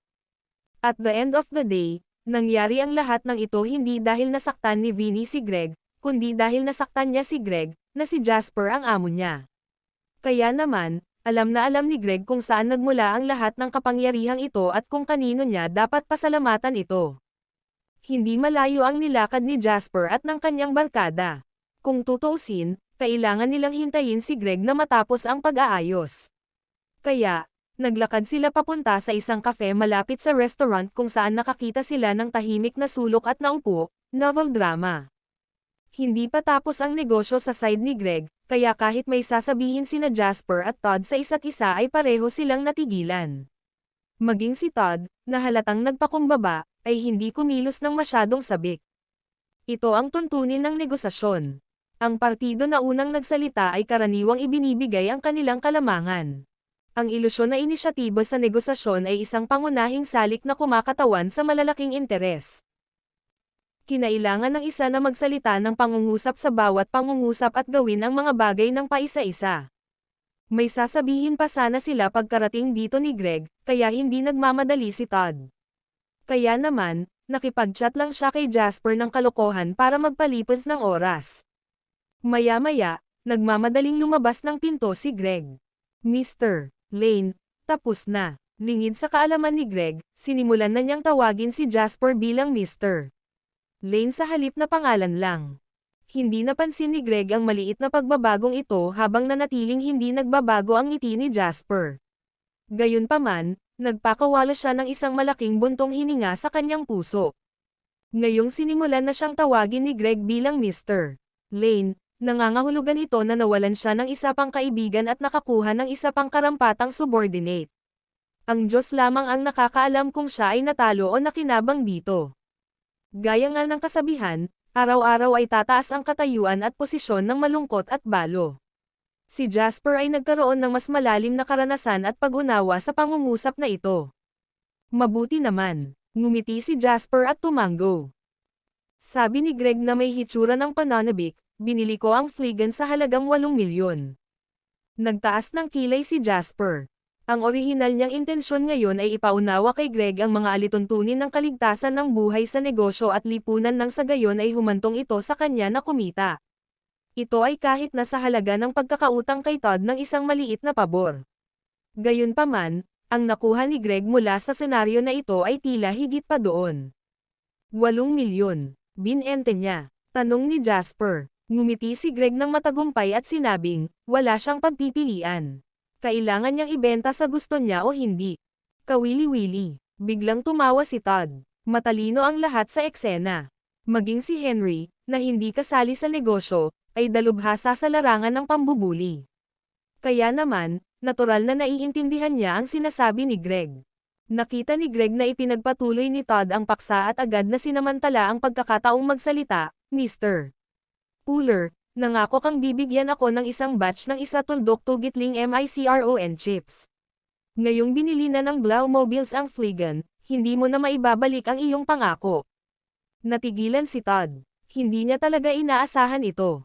Sa sandaling iyon, ipinangako niya ito kay Greg higit sa lahat dahil kay Jasper. Pagkatapos ng lahat, ang Blau Mobiles ay kumpanya ni Jasper, at kung ibibigay niya sa Blau Mobiles ang batch ng mga kalakal na ito na hinahangad ng lahat, hindi ba't hindi rin niya direktang ibibigay ito kay Jasper. Gayunpaman, sa sandaling iyon, ang Blaumobiles ay isa lamang maliit na kumpanya na kamakailan lamang ay itinatag at kakalikha pa lamang ng unang prototype nito. Sa kasong ito, gaano karaming mga chip ang kailangan nila? Ito ay magiging 10,000 mga telepono sa pinakamaraming.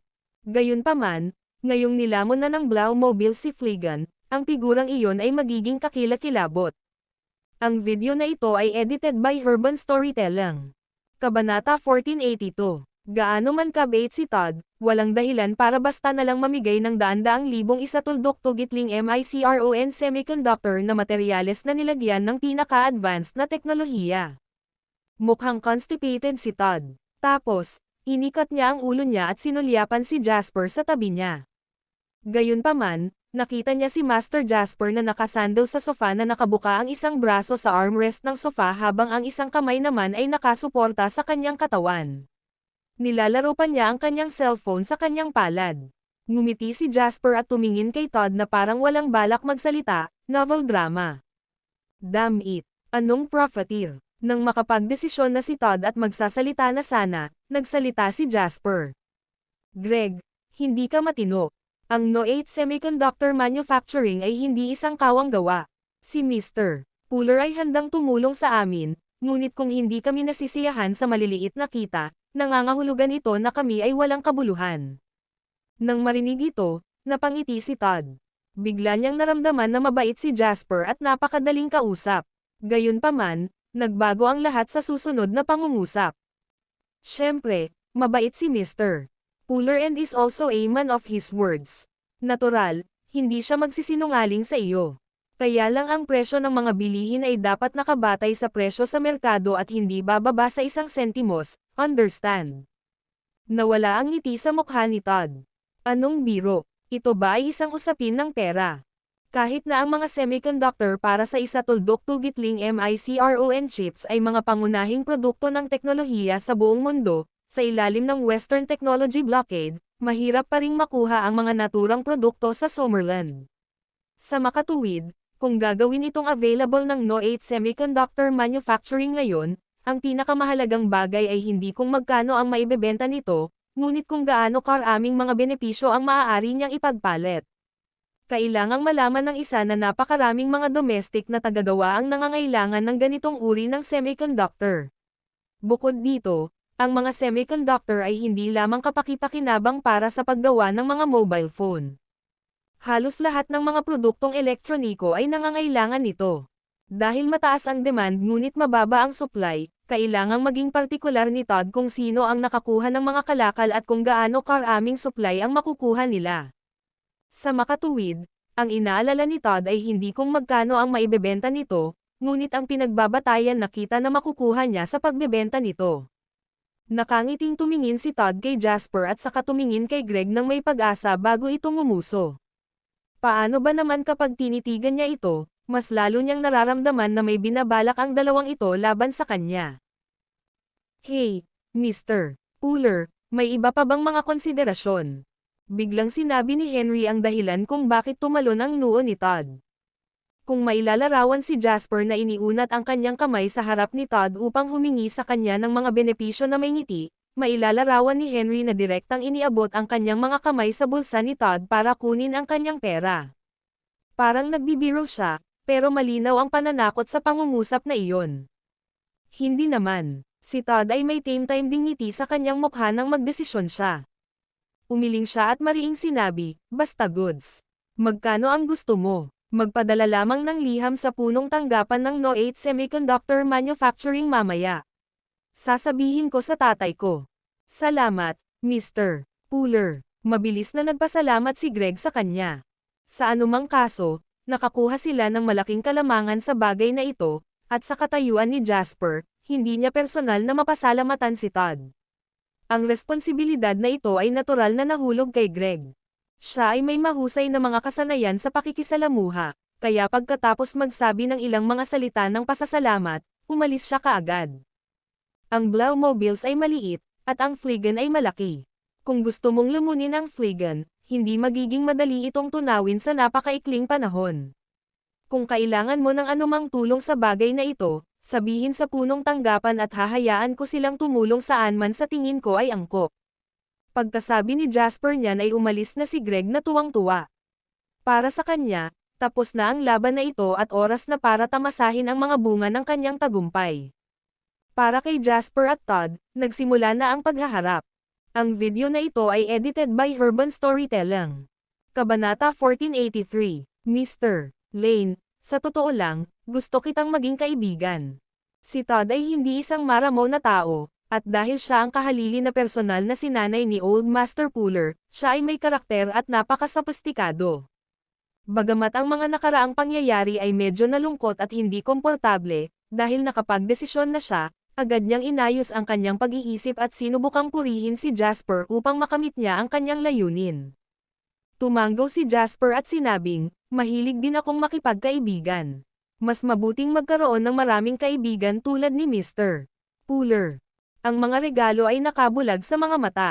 Dahil may mga benepisyo lang siyang nakuha kay Todd, natural, hindi tatalikuran ni Jasper ang lalaki, napangiti rin si Todd nang marinig ang magandang feedback na ito mula kay Jasper.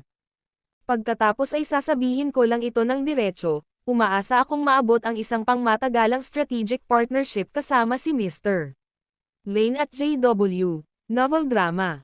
Nagliliyab ang mga mata ni Todd. Pagpapatuloy niya, sa tingin ko ay napakaliwanag ng kinabukasan ni JW, at mataas ang papuri ko sa kakayahan ni Mr. Lane. Sa tingin ko ang pamumuhunan na ito ay magiging pinakakapakipakinabang.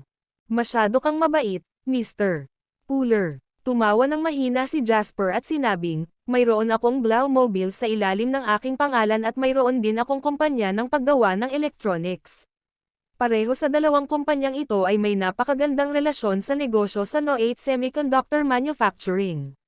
Sa tingin ko ang madiskarteng partnership na ito ay magiging mabuti para sa aming dalawa. Siyempre, kung maabot natin ang isang partnership, ang No8 Semiconductor Manufacturing ay maglalayo na mag-supply muna sa lahat ng kumpanya ng JW. Gayunpaman, bilang karagdagan dito, inaasahan din namin na ang No8 Semiconductor Manufacturing ay magiging nag-iisang ahente ng supply sa lahat ng kumpanya ng JW sa No8 sa hinaharap. Nang sabihin ito ni Todd, pinaikit ni Jasper ang kanyang mga mata. Mr. Puller, sa kasalukuyan, ang JW ay may serye ng mga negosyo. Maliban sa pakikipagtulungan sa industriya ng entertainment sa No8, hindi pa namin pinalawak ang iba naming negosyo sa No8. Sigurado akong wala sa entertainment industry ang No8 Semiconductor Manufacturing, di ba?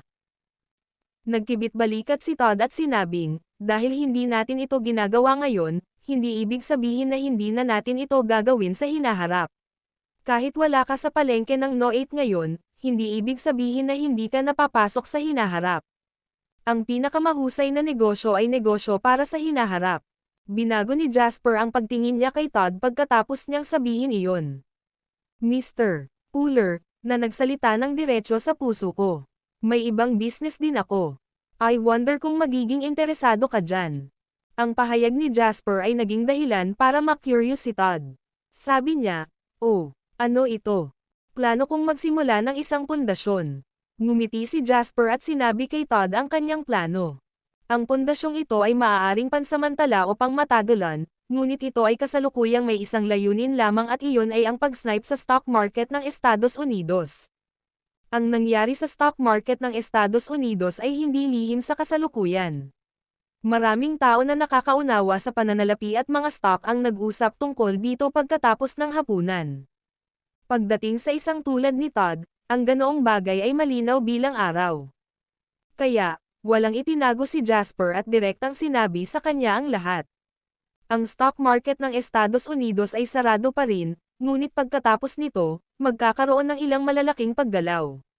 Anumang kaguluhan sa merkado ng pananalapi, pagtaas man o pagbaba, ay isang pagkakataon para sa mga namumuhunan na kumita ng pera. Mr. Puller, interesado ka ba? Nag-aapoy sa interes ang mga mata ni Todd. Namulat siya sa nangyari kanina. Ang pag-short ni Jasper sa Dow Jones Index na may malaking halaga ay pinagtawanan siya ng lahat sa mundo dahil sa pagiging tanga na nabaliw sa pag-iisip tungkol sa pera. Gayunpaman, Ang nangyari pagkatapos noon ay sumampal sa lahat ng tao sa mundo sa buong mukha. Hindi lamang siya isang baliw, siya ay isang henyo na tunay na mahulaan ang hinaharap. Ang pag-atake ng terorista ay isang kalamidad sa lahat, ngunit para kay Jasper, ito ay kumakatawan sa isang pagkakataon para sa kanya na yumaman sa isang gabi. Sinamantala ni Jasper ang pagkakataong ito. Nakatanggap si Todd ng balita na si Jasper ay gumawa ng hindi bababa sa ilang bilyong dolyar sa nakaraang pag-crash. Ito ay isang astronomical figure. Dahil sa mga bagay na ito, determinado si Todd na magkaroon ng magandang relasyon kay Jasper. Gayunpaman, kailangan kong sabihin sa iyo ng maaga. Walang sino man ang nakagawa ng anumang bagay tulad ng pagsnipong sa stock market ng Estados Unidos dati. Ang kailangan nating harapin ay ang mga tagapagtatag at gumagawa ng panuntunan ng modernong sistema ng pananalapi. Sila ang may pinakamaraming karanasan at isang bundok ng mga pondo, kaya ang mga panganib ay napakataas. Kapag nabigo tayo, malamang na mapuksa tayo. Hindi ipinagmalaki ni Jasper kung gaano kaperpekto ang kanyang plano. Pagkatapos ng lahat, ang mga panganib ay halata.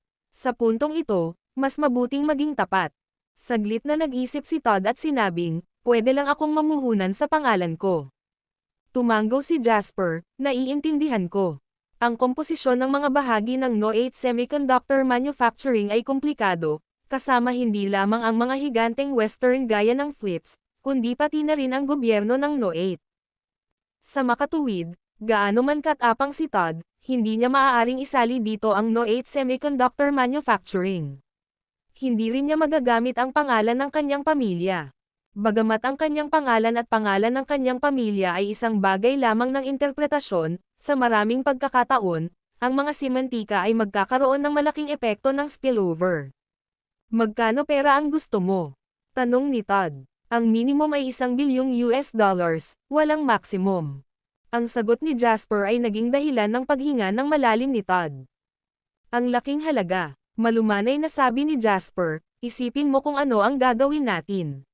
Sa halagang $10, maaari kang sumakay ng bus ng 10 beses, sa subway ng ilang beses, at kahit na sumakay ng taxi sa baseng presyo, ngunit maaari ka bang magsimula ng digmaan sa $10? Kumaibat ang mga sulok ng bibig ni Todd at binago niya ang tanong, paano ang risk assessment? Ang panganib ay napakataas. Sa pagkakataong ito, walang bottom line sa investment. Maaaring mawala sa iyo ang lahat o maaari kang kumita ng maraming pera. Dalawa lang ang possibilities at walang capital protection. Simpleng sagot ni Jasper pero amoy dugo. Naging matigas din ang ekspresyon ni Todd. Bukod sa akin, mayroon pa bang ibang namumuhunan sa foundation na ito? Nakangiting sabi ni Jasper, The Loz, The Little Prince, Lord Alvarado, and Caden. Ang mga taong ito ay kasosyo natin.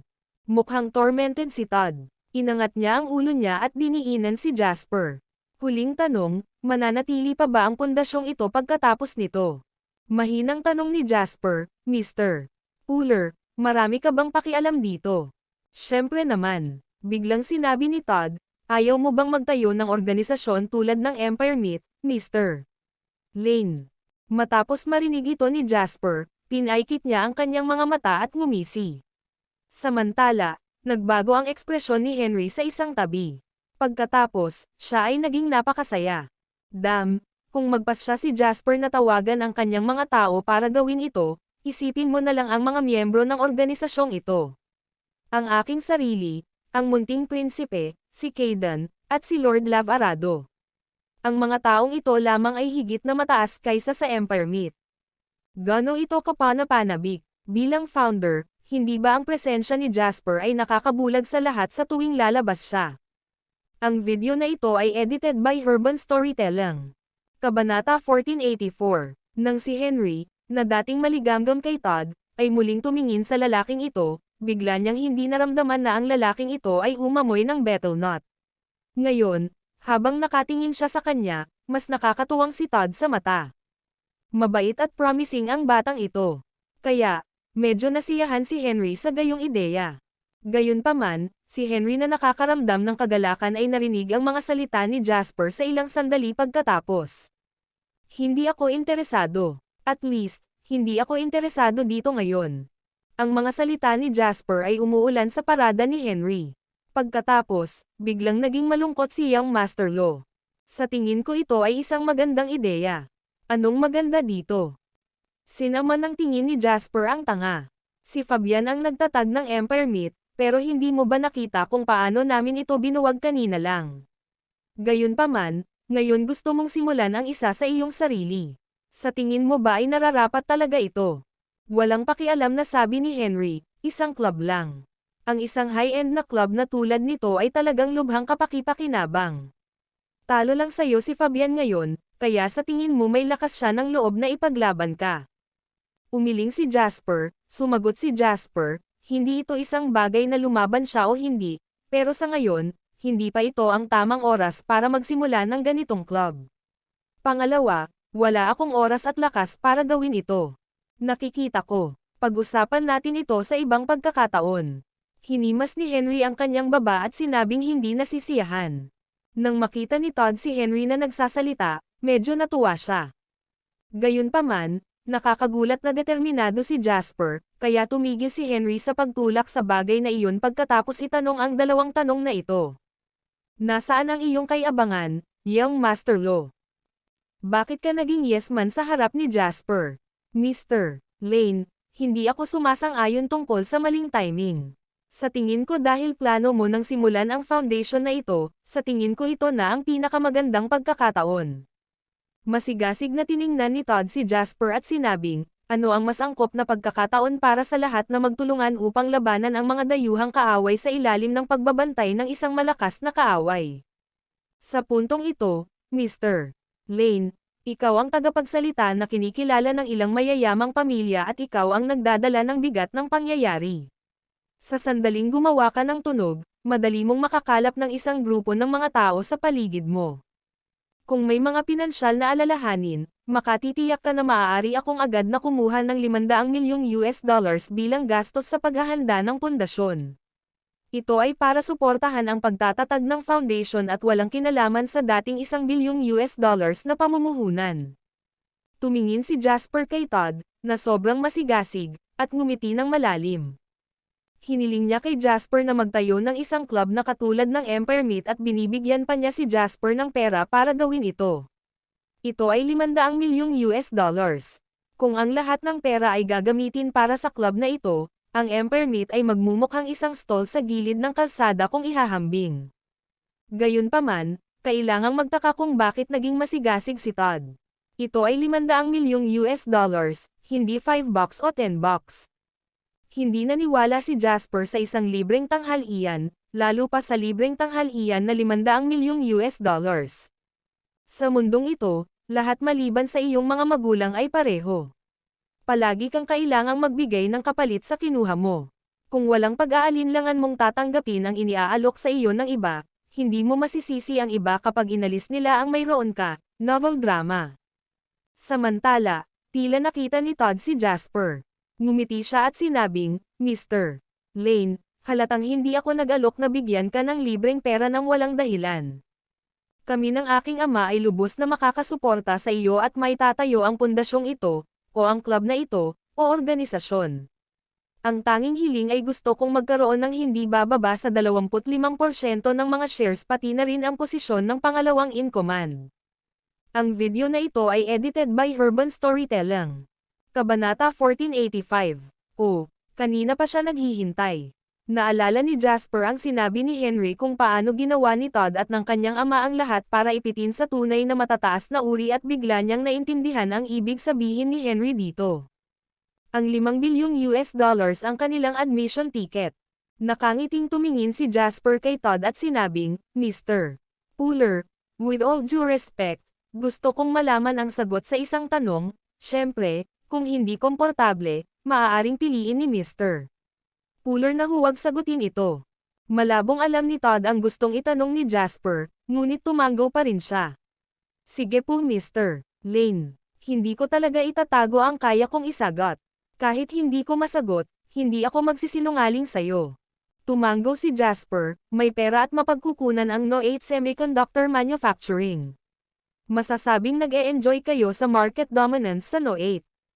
Sa mga tuntunin ng mga mapagkukunan at katayuan sa pananalapi, ang mga kumpanya na maaaring makipagkompetensya sa No8 Semiconductor Manufacturing ay kakaunti at malayo sa pagitan, kaya bakit handa si Mr. Puller na magbayad ng ganoon kataas na presyo? Kumunat ang noo ni Todd. Bagamat ayaw niyang sagutin ang tanong na ito, nag-alinlangan siya saglit bago sumagot pa rin, dahil nagtanong ka, saka ako magsasalita ng tapat. Oo, itinatag ng tatay ko ang No8 Semiconductor Manufacturing. Nasa tatay ko rin ang karapatang magpatakbo nito. Gayunpaman, batay sa pagbabahagi lamang, hindi namin hawak ang lahat ng karapatan. Kinailangan naming ibigay ang ilan sa mga bahagi sa flips para sa teknolohiya. Upang mabuhay, kinailangan din naming hayaan ang No8 government na kunin ang ilan sa aming mga bahagi. Ang mga salita ni Todd ay napakabanayad, ngunit inihayag nila ang nakakahiyang sitwasyon ng mag-ama ng Puller.